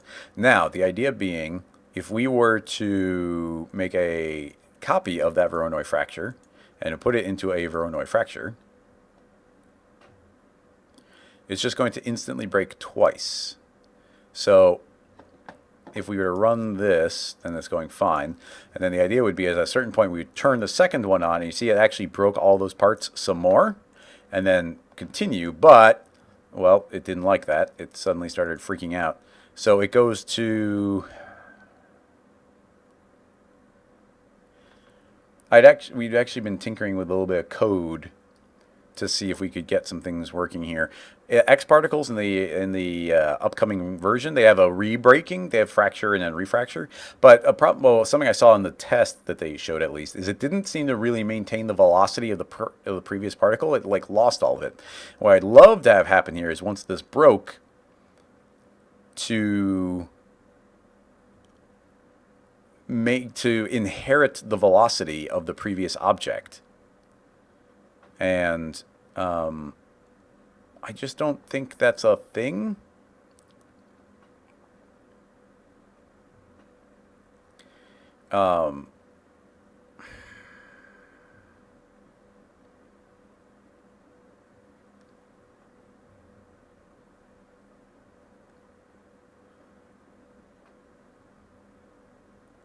Yeah, Eric is mentioning it could be, it's in the XP Shatter object, and it's in the early access build, which we don't have. But it seemed like it didn't remember the initial velocity. So it's almost like, at the moment of breaking, I'd want it to have a custom initial velocity of what the piece had before it. It doesn't inherit it.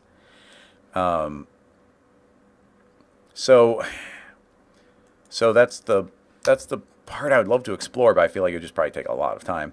And in addition to that, like, you know, we can't increase it. As soon as we increase it, it just creates new parts earlier on.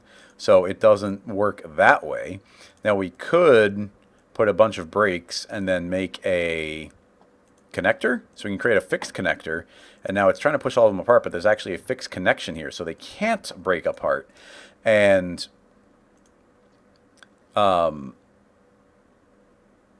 there's a braking force and there's the connector. It goes to...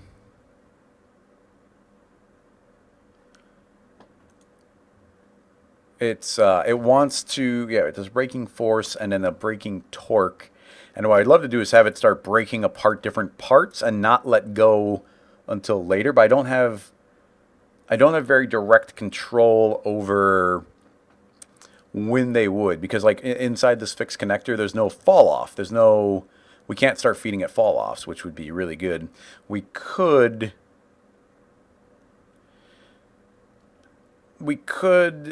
run like a wind, or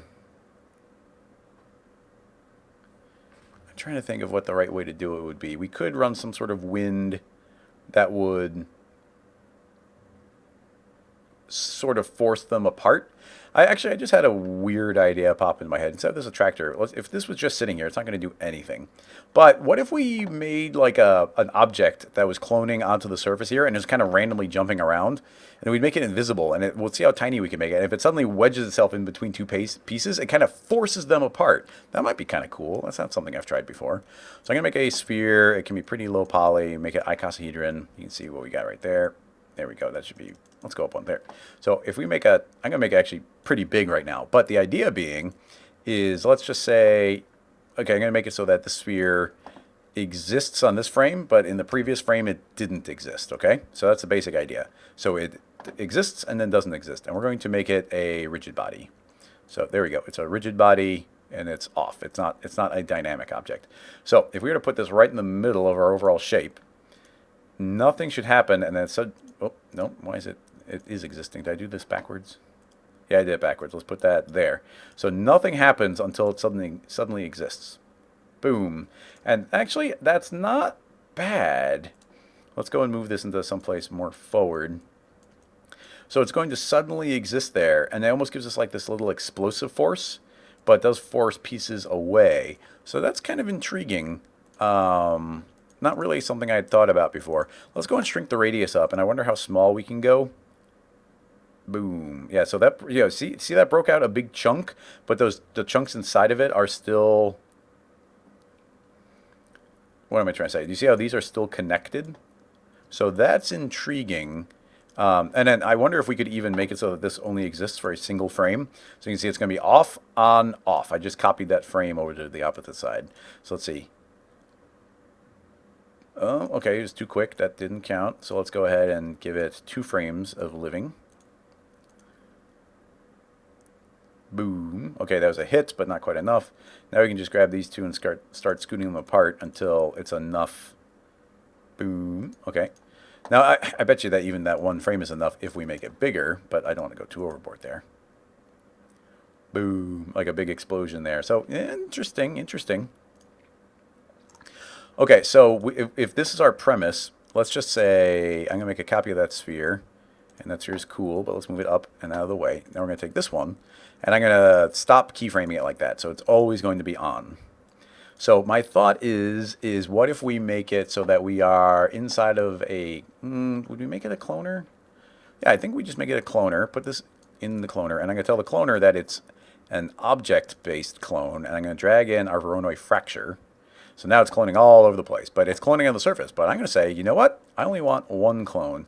Now, a problem is that it's making 1 clone per object. 1 clone per object, that's definitely not what I want. I can't think of any way around that. Unless we put this entire thing into a connect object, which would force it to acknowledge it as a single object.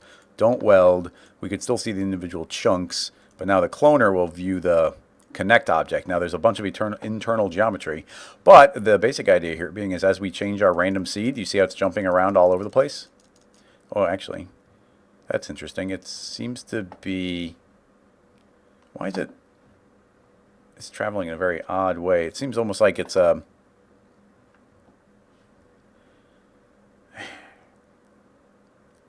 it seemed like it's really like any given seed is kind of preferring it. And I would think every time we hit randomize here, every time we hit seed, it's going to like pop into a completely different spot on one of the internal surfaces somewhere. But instead, it seems to have almost like this consistency, which is very strange to me. But the basic idea, would be for me, creating it, and let's fast forward to the end, and then giving it some ridiculous keyframe.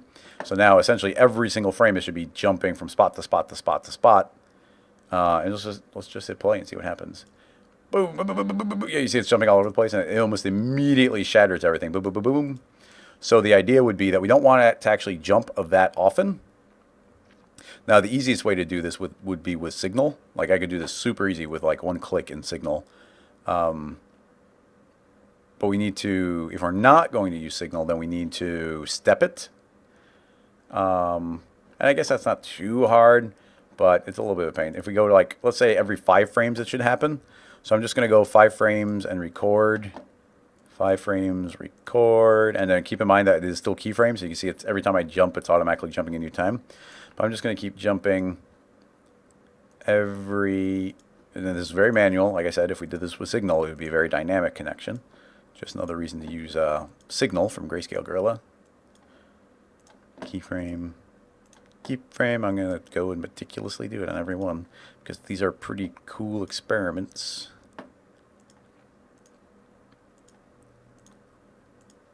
Boom. Cool. And now if we select all of our keyframes, if I just select down here in this tiny little bar and hold down if I do that and hit Control A, it'll actually select the entire timeline. And our interpolation, I'm going to say it's step. We almost never use step. Let's go ahead and actually take a look at what that's doing because it's pretty interesting. Let's go ahead and right-click on our seed. I'm going to go Animation F-Curve. And then now you can see that this is what's actually got keyframed. I'm going to hit the letter S. It's going to zoom up on all of it. Now if we click Step, and is there a button? Yeah, right here. So right now it's on like a spline-based one. And then we could do straight, so now it's like, no interpolation. But we can click on step. What step does is says, like, stay low until you hit the next number. And then so it's like stepping from one setting to another. It couldn't be better named. It looks just like steps. So now every 5 frames, it's going to jump to a new seed. And it's still being pretty aggressive, but I'm thinking that might be because of the radius. Or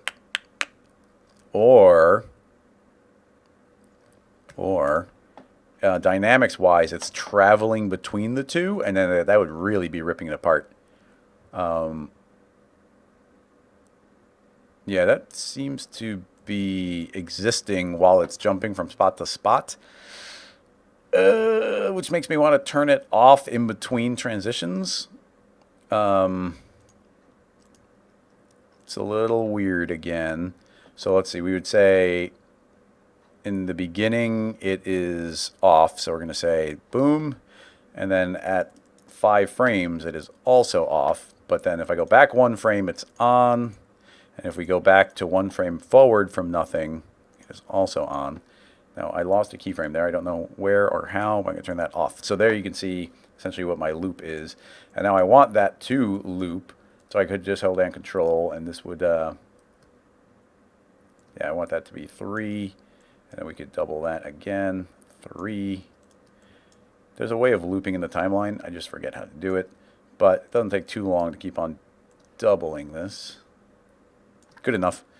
So now it should be off during the transition. Let's see if it does it a little bit more consistently. Okay, well, if nothing else, this is confirming to me my theory, which is Dynamics was seeing it on the in-between frames, and that was making it upset. So now I'm going to go ahead and increase the radius again. And boom, boom, boom. And you know what? That's not bad. This is honestly some of the best random breaking apart I've ever gotten. It's just like this little bit of force pushing them apart where it's suddenly like, hey, we're broken, but we're not like suddenly flying apart like with this tremendous energy. So, you know what? That's not bad. That's not bad. Now, there's a random element here where we don't know exactly where that's going to appear. It's pretty good, though. So let's go ahead and give ourselves some more frames. And then, the basic idea goes to, this should all be fine. And it's going to start breaking right away. But all the animation is on these two things. So I'm going to say, you know what? Don't do anything for about 50 frames. So nothing should happen for 50 frames. Now, of course, this is going to be all twitchy still. But if we zoom up, it's pretty good. And especially if we put this into the volume builder, then it actually does a great job of cleaning these up. But my basic thought here is, if we grab our Voronoi Fracture in our dynamics, we turn on a custom initial velocity, and I'm not going to make it go crazy, but let's make it go like 500, and you know what? Let's give it some rotation. Why not? I don't know how much will make it go crazy, so let's just go easy on that and hit play. Yeah, so now you can see that it's got a little bit of something. So now it's floating. I'm pretty sure we can go at least 3 times the speed. So now there's our meteor. It's flying and tumbling through the air. And now we can let it go. And then at a certain point, right around now, it should start. Yeah, look at that. That is not bad. Now all the different pieces are getting slammed and broken apart. I guess one of those, I didn't like how much it flung it out. But it's going and then breaks, and it's breaking apart really well. I think it's just my time jump. Yeah, that actually did a fine job. And it honestly didn't even break apart as much as I would want it to. So we can, once again, increase the radius. And then just for fun, why don't we go ahead and grab our Voronoi Fracture, and I'm going to feed it a tracer object. And the tracer is not going to trace vertices. It's just the individual lines. I'm going to limit it from the start. And we'll give it, I don't know, 10 frames. I'd always do it wrong from end. So now each individual chunk is getting traced. But now we should at least be able to see when the parts break apart, where we can see the individual little, like, tails. Well, big explosion on that last part, but we still have a bunch of bigger chunks. So, yeah, that's actually kind of fun. That's intriguing. So we get our initial velocity, and now it's jumping around, breaking the parts, but we still get our bigger chunk, and you can see it's maintaining its regular velocity really well. So, yeah, the basic idea would be at this point, I mean, we wouldn't use the tracer, but if we were using... X particles would be the logical thing. I mean, let's just be honest here. If we make a emitter, and then we tell the emitter to be an object, and if the object is probably this connect object, it can clone it to the polygon area. The display will be creating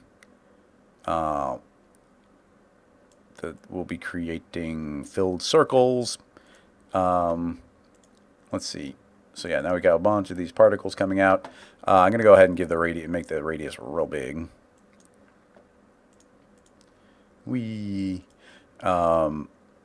Let's see. I wanted to inherit the velocity, but we're going to put some drag on them.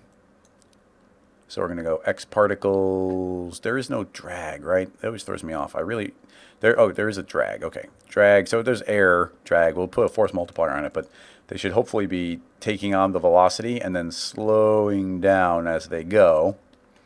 So that is all good. Let's go ahead and grab our emitter, and just for fun, let's go to display, and I'm going to say it's going to be a random color from a gradient, and let's go ahead and kind of pull in that teal color from the meteor I saw.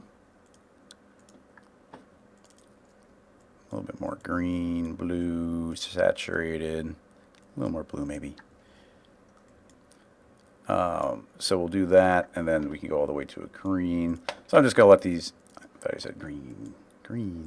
So I'm going to let it kind of randomly take colors from there, just so there's a little bit of variation. So now we can get all these particles coming off, and I'm going to say, okay, I don't want it to emit on the first frame. Emission, not the full lifespan.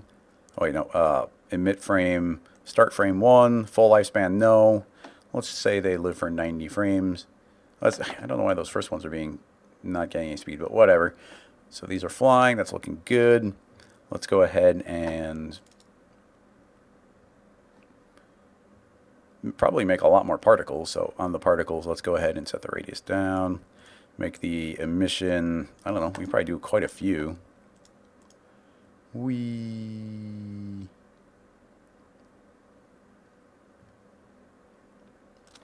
I'd probably make the, I also have a speed. Speed is probably fine, but I want it to be, yeah, based on the normal. I'll set it origin.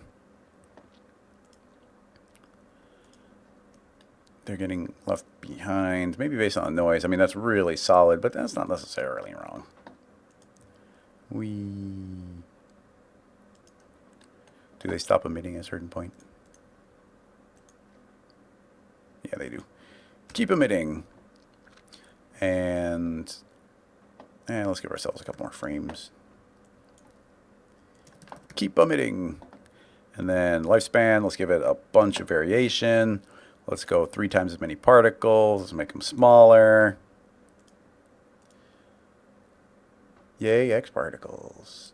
I'm going to put more drag on. So it's air. I'm going to say that they're traveling through water. Why not? Whoa, water is really strong. All right, we're going back to air, and we're going to make it 1,000%. Yeah, so there's just a lot more drag. So they're getting emitted at full speed, and then the tail is going to slow down behind them. That's about as long as I want them to live, so I'm going to shorten their lifespan to about 45 with a variation of 25. And we could probably even give it some speed variation, some scale variation would probably be fun. There we go, just a little more life in them. Okay, that's looking a little better. Now, I mean, I'm not going to take this to any kind of completion. Honestly, with us breaking those parts apart, that was the part I wanted. So, like, as they break apart, it'd be really cool if, like, when they break away, that they would go. But, man, actually, that's looking way cooler than I thought it would. Like, even right now, look at the awesome individual streaks as they break. Wow, I thought we'd have to work way harder on that, and that looks awesome.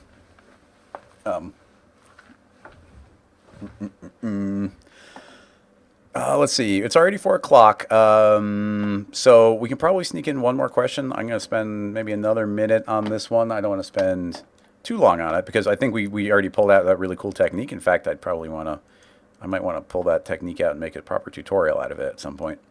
But yeah, if we go ahead and put this material on there. I mean, it would probably just be even luminant there. I mean, in theory, there's just a rock, but yeah, letting all those particles drag out behind it. And then the sphere forcing its way into different sections here, which just forces them to fly apart. We have complete control over the way it's going to jump around via giving it different random seeds. If we wanted to be specific, we probably feed in a couple of different ways of making that travel. You know, we could keep it, breaking other parts apart. We could try different random seeds in different spots. There's a lot of additional possibilities. Like I like the way this is going. I mean, we've got this one big chunk. It would have been cool if it broke into 2 even parts. And along those lines, I mean, like I said, if we use signal, it could have been had a lot more control over like it bopping around all over the place. We haven't even saved this one yet.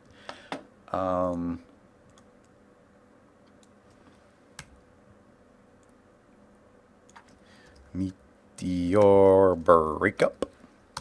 But having said that, if we do jump into our cloner and we say, let's go to animation and edit the F-curve, it would be pretty easy to zoom out a little bit here. And if we don't like these seeds, honestly, all we have to do is grab these and then click on one and hold down Shift as I travel upward. And now we've grabbed different random seeds. Those are different seeds. And then if we wanted to, I think we can... How do we draw a little box? There's a way of grabbing it and scaling it. We can also just select everything. And by selecting those, we have our key values. And the key values are different. But I could say, let me pull up so we can see it. If I put key value like x times 2, then we're not changing anything except making each seed jump double the amount that the previous one had. So we didn't change any of the timings. We just changed the way it's breaking. So we should have a completely different random seed setup now. So we should get a completely different breaking of the meteor. So let's see. should start breaking right now. We got some pieces flying down this time instead of upward. Bigger chunk flying out there. Didn't break in half, sadly. But yeah, lots of pieces flew out downward. You know, it's actually I didn't even think about this, but there's another additional cool detail here, which is there's almost an equal and opposite reaction. Like as this travels, it's traveling kind of in between. As pieces break off, this one is going to be more likely to travel upward because these pieces flew downward. So just by that sphere appearing for those couple frames, that is actually going to be another result of it. That's pretty cool. Let's go ahead and just do one more random seed. I don't want to spend any more time on it. And then we'll tackle one more quick question. So if you want to, if you guys want to throw in one more question in there now, I will tackle one of them if it doesn't seem too long. And what is it doing? Oh, F curve. So we're back to the F curve. I don't even need to do anything except select all these. I'm going to say X times 2 plus 555. Why not? So it's all going to get bigger and travel upward. So the seeds get completely random. Hopefully we're not traveling to the point where these seeds can no longer be handled. No, it's fine. These are big numbers, but they're working. So rewind, and I mean, just by changing that seed, it should be completely different. Just for fun, why don't we even grab our custom initial velocity, and I'm going to make it spin more. So let's go negative 1,200, and then we'll go negative 90 instead of positive. It should give us a completely different spin. So there we go. Flying around, doing a twirl, and then our sphere should start appearing. Come on, break in half. That'd be so cool. Got some big chunks going, but not the big one. Ooh, big chunk. Yeah. Oh, there we go. We got a good one. I think it's shattered into 3 big pieces. Let's see what we got. Yeah, look at that. There's even almost, so there's 3 big ones, one medium-ish, and a bunch of tiny ones. So that's a keeper. So yeah, each of those pieces doing its own thing, each independently tumbling and flying, doing its own rotation. So there we go. There's our meteor. I don't know of any way, in my head, I'm not thinking of any particular way where we would, where we could make some of these dissolve. I mean, we could make it so that there's a radius somewhere on the main path it's traveling, and then if they start falling away from the radius, they start shrinking more and more. As they start shrinking, they'll have less particles, and they kind of burn away that way. I think that would be a totally valid way of doing this. I mean, in fact, I guess as a final little part on this, and it will be the final part, let's go ahead and try that for fun. I'm going to create a...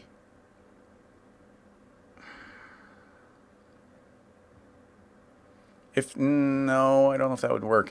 If we started shrinking the pieces individually, I think that would break them apart, and they'd all break. So let's test it. I don't know if it'll work or not. So the easy test is to grab a plane effector, and the plane effector is going to not move them upward, but scale them uniformly to -1, which is going to shrink them down to nothing. And now we're going to say that they're going to have a giant fall off. So I'm going to say, actually kind of curiously, if we go back here, yeah, so if we go to 0, they don't exist. So if we create a spherical fall off, I'm going to give it a full fall off, and we're going to make this a really big fall off. So it's 1,000, no, 10,000. So big fall off, and I'm going to, so right now it's full power in the middle. I want it full power on the outside, so we're going to invert it. So we're going to go remapping, invert. So it's at full strength there, and they should all be scaled normally. So are they going to immediately fly apart? Nope, they do seem stuck together still. And as it travels further, is it going to just automatically make them break? I'm going to turn off the cloner, in fact. So if they break apart, it's because of the shrinking. I'm not even sure if they are shrinking. I mean, what I would hope would happen, the ideal thing right now is they are all shrinking uniformly. And as they shrink uniformly, the cube is getting smaller and smaller and smaller. I don't think that's what's happening, because if it is what was happening, this entire thing should disappear by the time it gets to the exit. And that is clearly not what's happening. It still seems full-sized. So, thanks, spherical field. You did nothing. So, yeah. I don't know. It's just a variable. I don't know. So, shrinking that didn't seem to work, unfortunately. Would have been cool. Okay. Well, I just want to watch this play through one more time, and then we will jump into the last question. Whee! There's probably other ways we could. I mean, there's definitely other ways we can shrink it, but especially once they start breaking away, one would be I don't know if I could trace like the center point of this, or like if we had something cloning onto the middle one, we could probably draw a tracer behind it and put a radius on that. If it gets outside the radius, it starts shrinking. Oh, I forgot to turn on the cloner again, so it wasn't breaking. I was like, I feel like it should have broken by now.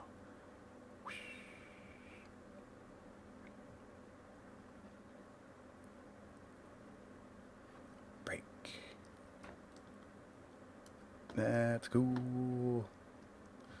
I hope it does. It could be random, so the same might not get the exact same break a second time.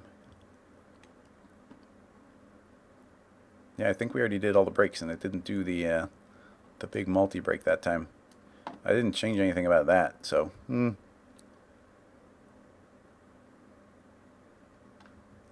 guess there's a lot of randomness in the system that I wouldn't necessarily trust. But yeah, it seems like we lost our big triple break, unfortunately. Yeah, nothing I changed should have affected that, and it's still staying together. I mean, it's breaking apart great. And of course, we can do things like increase the radius. And the bigger radius is more likely to break it apart in big ways. Right here is where you see the breaking happen. So if it hasn't broken apart by the end of this, then it's not going to. Break. Break. Breaking lots of spots. Dang. Yeah, figuring out a consistent way to break it would be nice. And of course, the bigger the radius of the sphere that we feed through, the more it's going to fling the parts apart when they finally do break, because it's a pretty big sphere. You could even see it appear there for a second. Boom. Oh, there's a big one. The backside decided to utterly explode.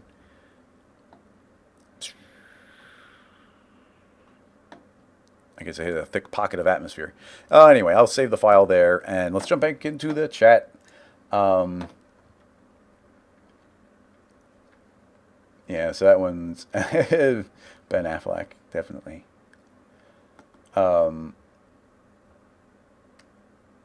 Let's see. Argo. I like your question is just volumes, question mark? Let's see. Let's go into, I had to copy the link. And let's paste it here. Paste it, I say.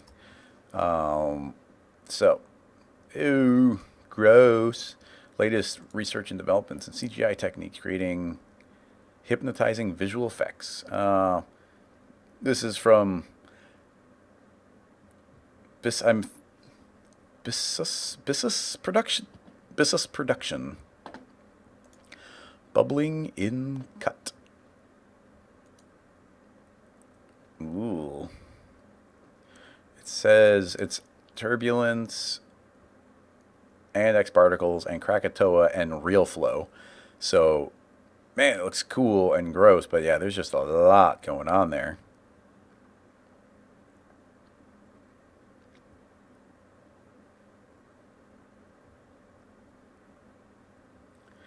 I got nothing. I mean, there's different noises that we could possibly be passing upwards and through, but I feel like there's just actually some real fluid simulations going here. You got all these different layers on top to make those travel, so that's pretty great and gross. But I said a quick one, and that is literally the opposite. Ben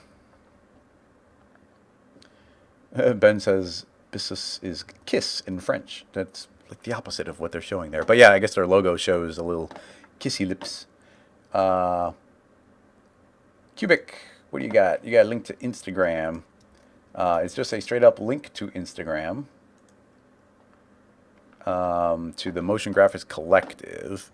So the Motion Graphics Collective is some sort of channel that like retweets. I don't know what the repost of Instagram is, where they kind of help people, so I want to make sure to go to the actual person who made it. So it's by this person. And how far back is it? There it is. Okay, so here's the actual one that they made. Oh, it's a whole city. Once again, this is the opposite of a quick one. It is cool, but like this is an entire rig. You know, I mean, the complexity here is spending a lot of time making it look nice, but like, you know, a really straightforward road here. This is just a single spline traveling around where all the cars can travel in the loop, and then that one's the same. A little cluster of city, all cloning onto that surface. Pretty straightforward. Clusters of trees, very nice. You get this flowing river, which just could be a looping part of a texture.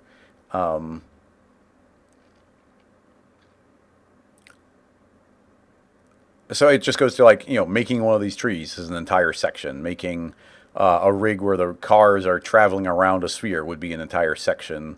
The city is an entire section, so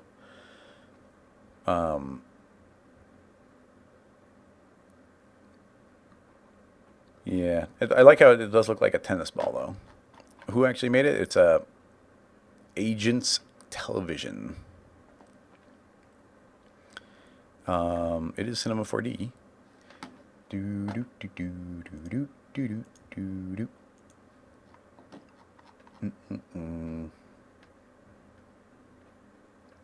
Erica is asking what the download video link is. I'm not sure where you're seeing it, but I was trying to download this one clip for reference somewhere, and I just went to a Chrome extension and downloaded it. But I don't know where you're seeing it. Was it here? I don't remember. I don't know where you saw it, but yeah, there's a good chance I have a. Yeah, there's probably a download video here, but I haven't found. I think even the one I found wasn't working. The bottom left under the video. What video? Oh, download video? That's just on Instagram. It seems like I don't remember putting it there. I think you just can. Oh, I like the raptor. Cute.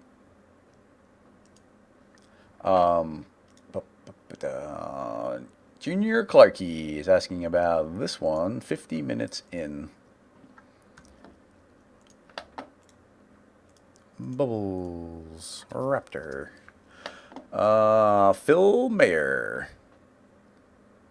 A theatrical intro for View Cinemas. So let's see what we got. We got some crazy liquidy stuff going. You ask about 50 seconds in. We got a lot of fluids and liquid, which could just be shot. No, that's not shot. That looks like it's definitely CG. Yeah, okay, we're dealing with CG. But let's just go to here. So that's where it's all chill. And then we go blah, blah, blah, blah, blah. Okay, cool. So you're asking about these shock waves and then maybe these ripples traveling around. Yeah. I can think of a series of ways we might explore something like that.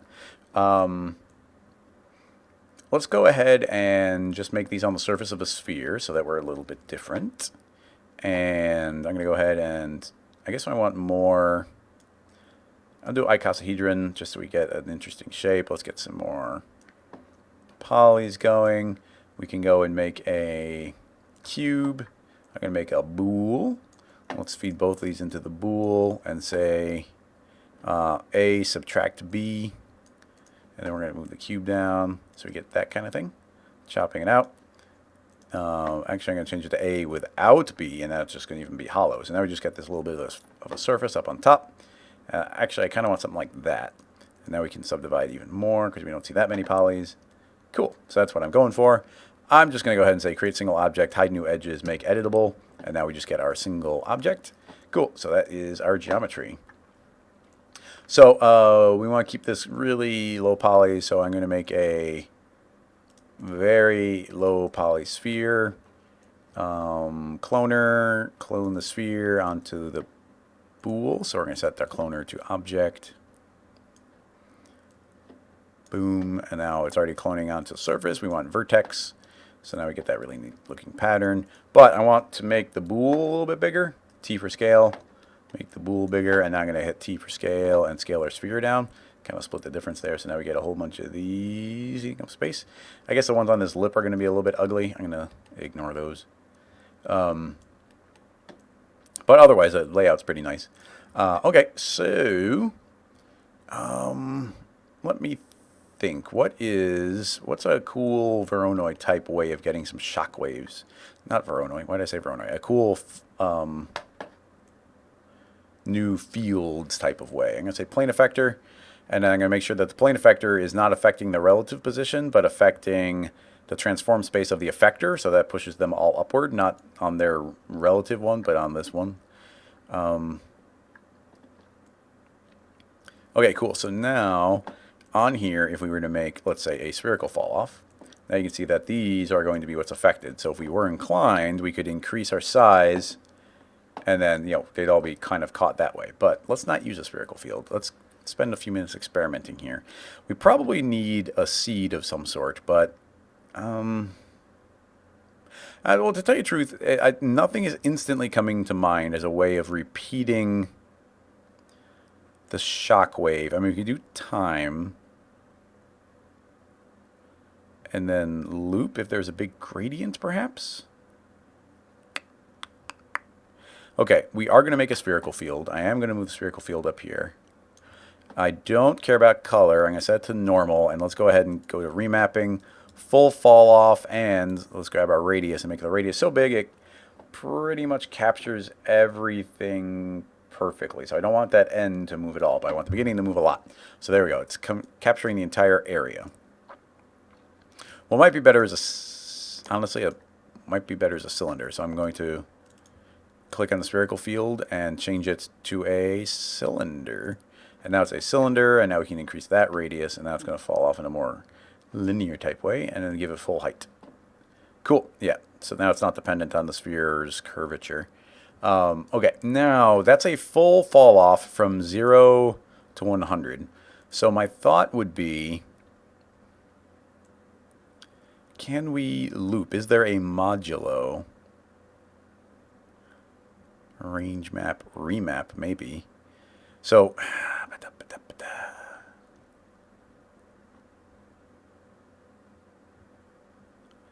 if we create a time and then we multiply or add, I would think add.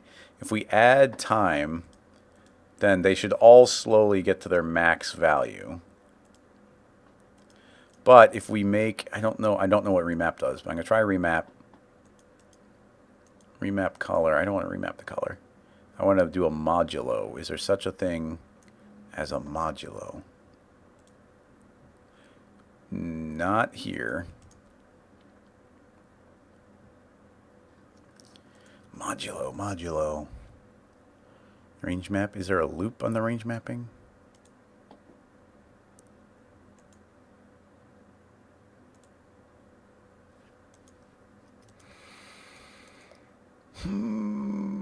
Formula. I guess formula almost automatically does it. But that's not what I want to do. I would love to control it via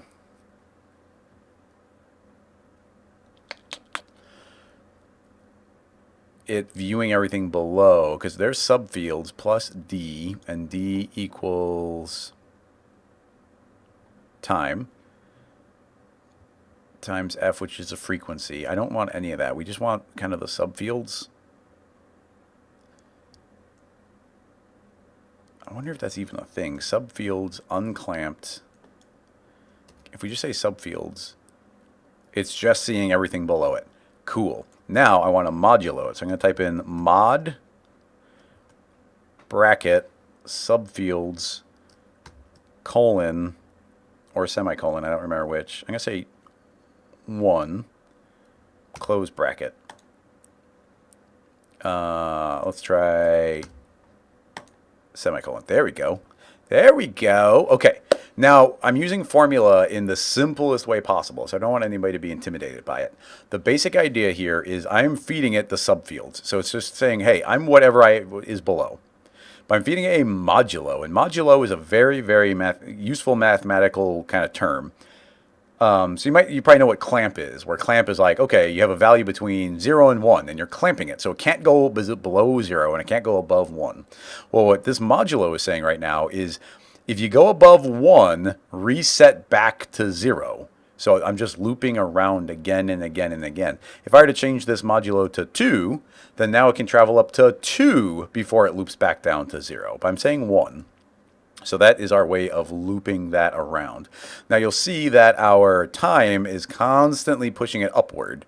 And we've got a range mapper. That's actually not doing us any good. But what we could probably do is take our... Can we take time and remap it with a curve? I'm not sure. I'm going to make a curve under here. And I'm going to make an arc like that. Is it going to do anything? Whoa. Boom. And it stops because it's going back down to 0, so it's never moduloing. So it just needs to continually go upward. Interesting. So it goes up and then forces its way all the way down again. But just does a harsh reset. I mean, I'd really love to build this as a rig instead of just using the formula. So as it's hitting it, it jumps down to 0. I don't want to jump down to 0. Now, we could use some smoothing as a way of transitioning between them, but I don't like that. I mean, we could. It wouldn't be bad.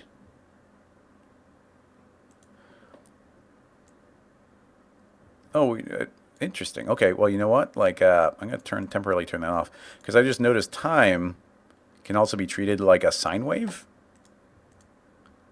So you can see it's actually looping the time.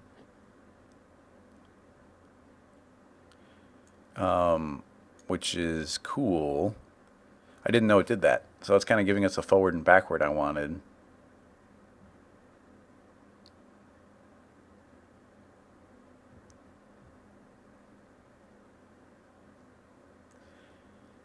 I'm not sure any of this makes sense. I mean, that's weird. But I want to continuously add. I mean, I think it does have to just be none. And it keeps on adding as you get taller and taller and taller.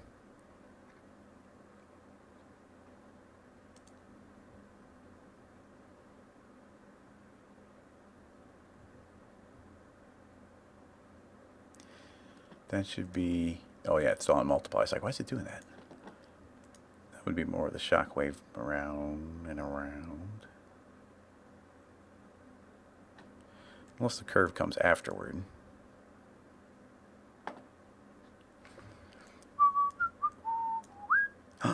Okay, you saw how I made the curve, and I had it in the wrong place.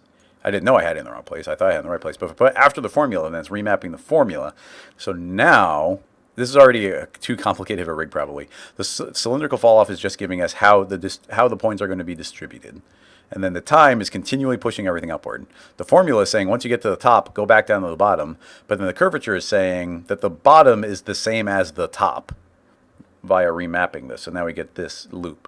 So based on that, we could increase. Now we have time variable, and we could increase the time.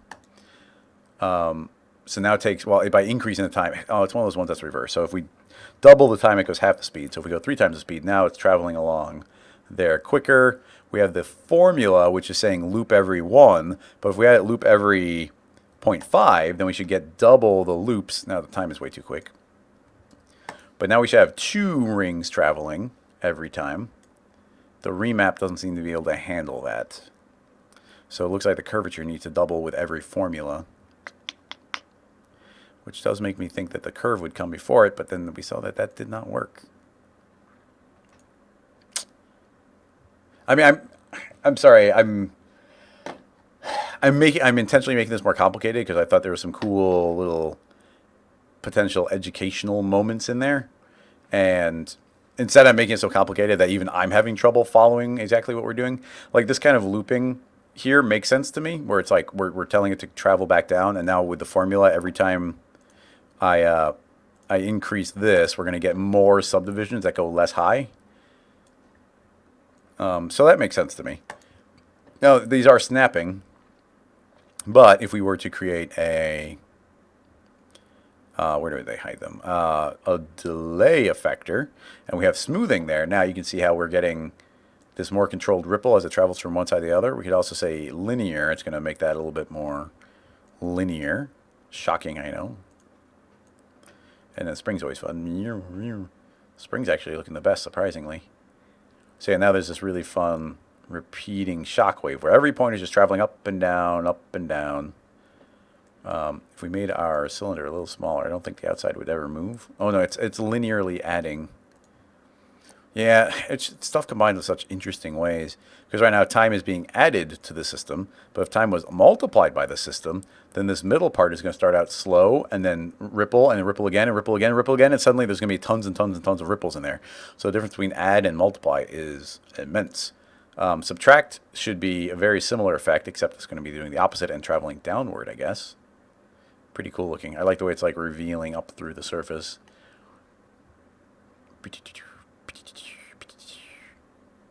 Not intentional, but neat looking.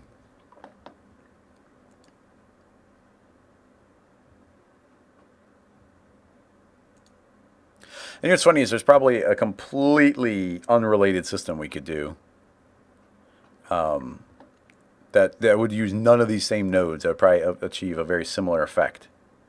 Now, yeah, look at this one. Like, this one is going to make the ripple travel back and forth, because we told the sine wave to go back and forth. This one's going to be continuously additive. A very important variable here is if you're trying to make it, you got to make sure you've turned off your clamping. Otherwise, it can't travel below it can't travel below 0 or above 100. So we want to definitely unclamp that. Boom, boom, boom. So yeah, if the time is subtracting, it travels from the outside in, and if it's adding, it's going from the inside out.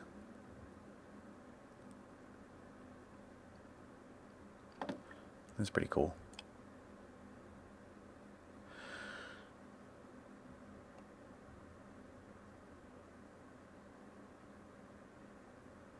Oh man, the stuff combines in so many crazy cool ways.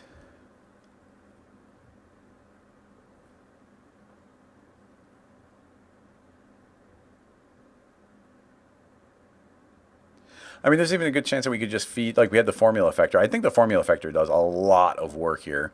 Yeah, I turned those off. In fact, why don't we turn those on and save it? Because this is neat. I don't know if it's super useful, but it's neat. Oops. That's not the Meteor. Ripples. Okay, so that is doing that thing. Now, if we were to kill those off and make a brand new formula, there's a good chance that we could just like feed the subfields through a sine wave. Yes, because this. Yeah. If we feed this through a sine wave. Oh, interesting. Oops. Is it the sine of the subfields? But the subfields should be continuously increasing.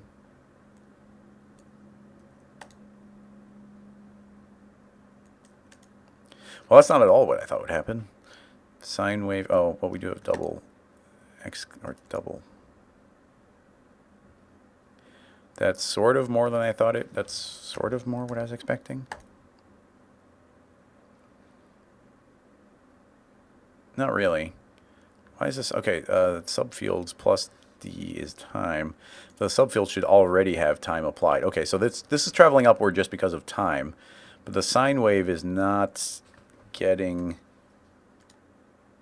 anywhere. Times 10 times 100 times 1,000. And at this point, I'm just tinkering. Like, I'm even doing guessing checks. I'm not even like intentionally making things happen.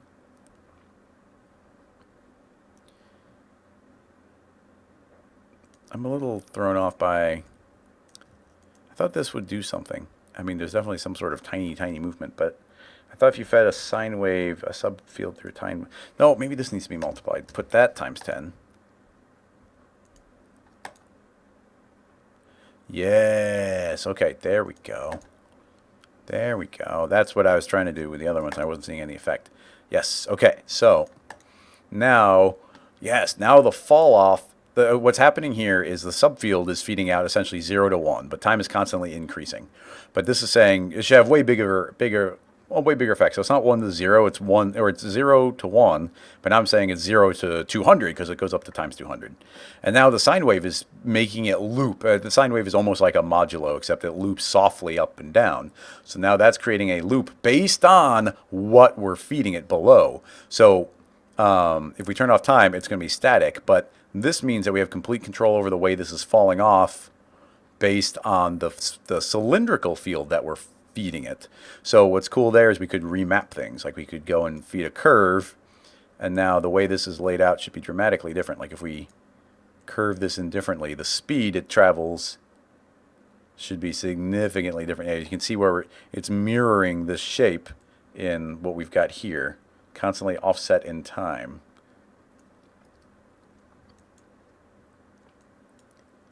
Makes sense to me anyway. That part does. It's cool. Now, if we wanted to double, I mean, some of this just goes to the formula effector, and the formula effector does cool stuff.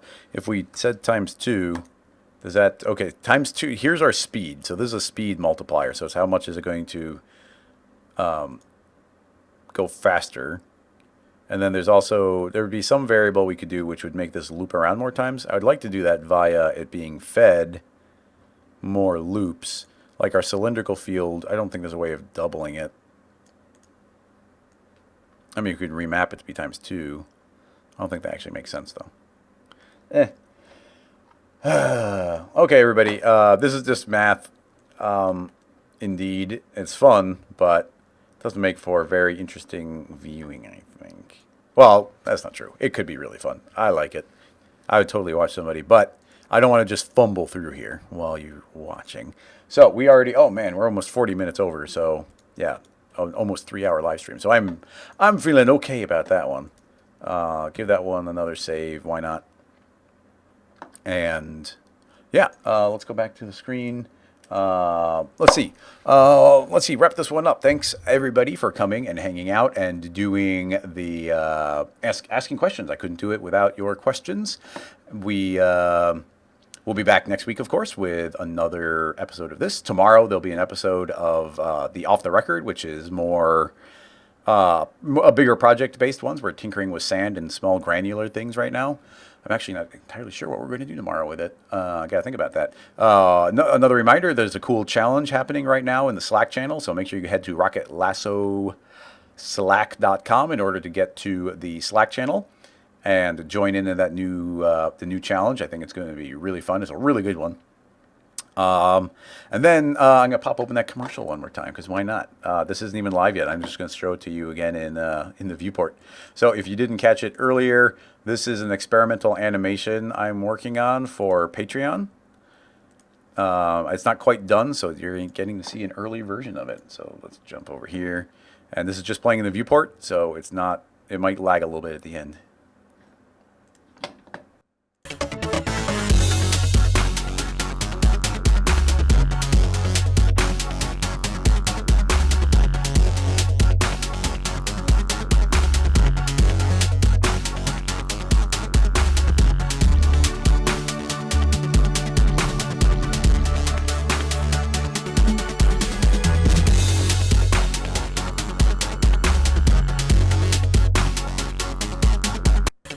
Yay!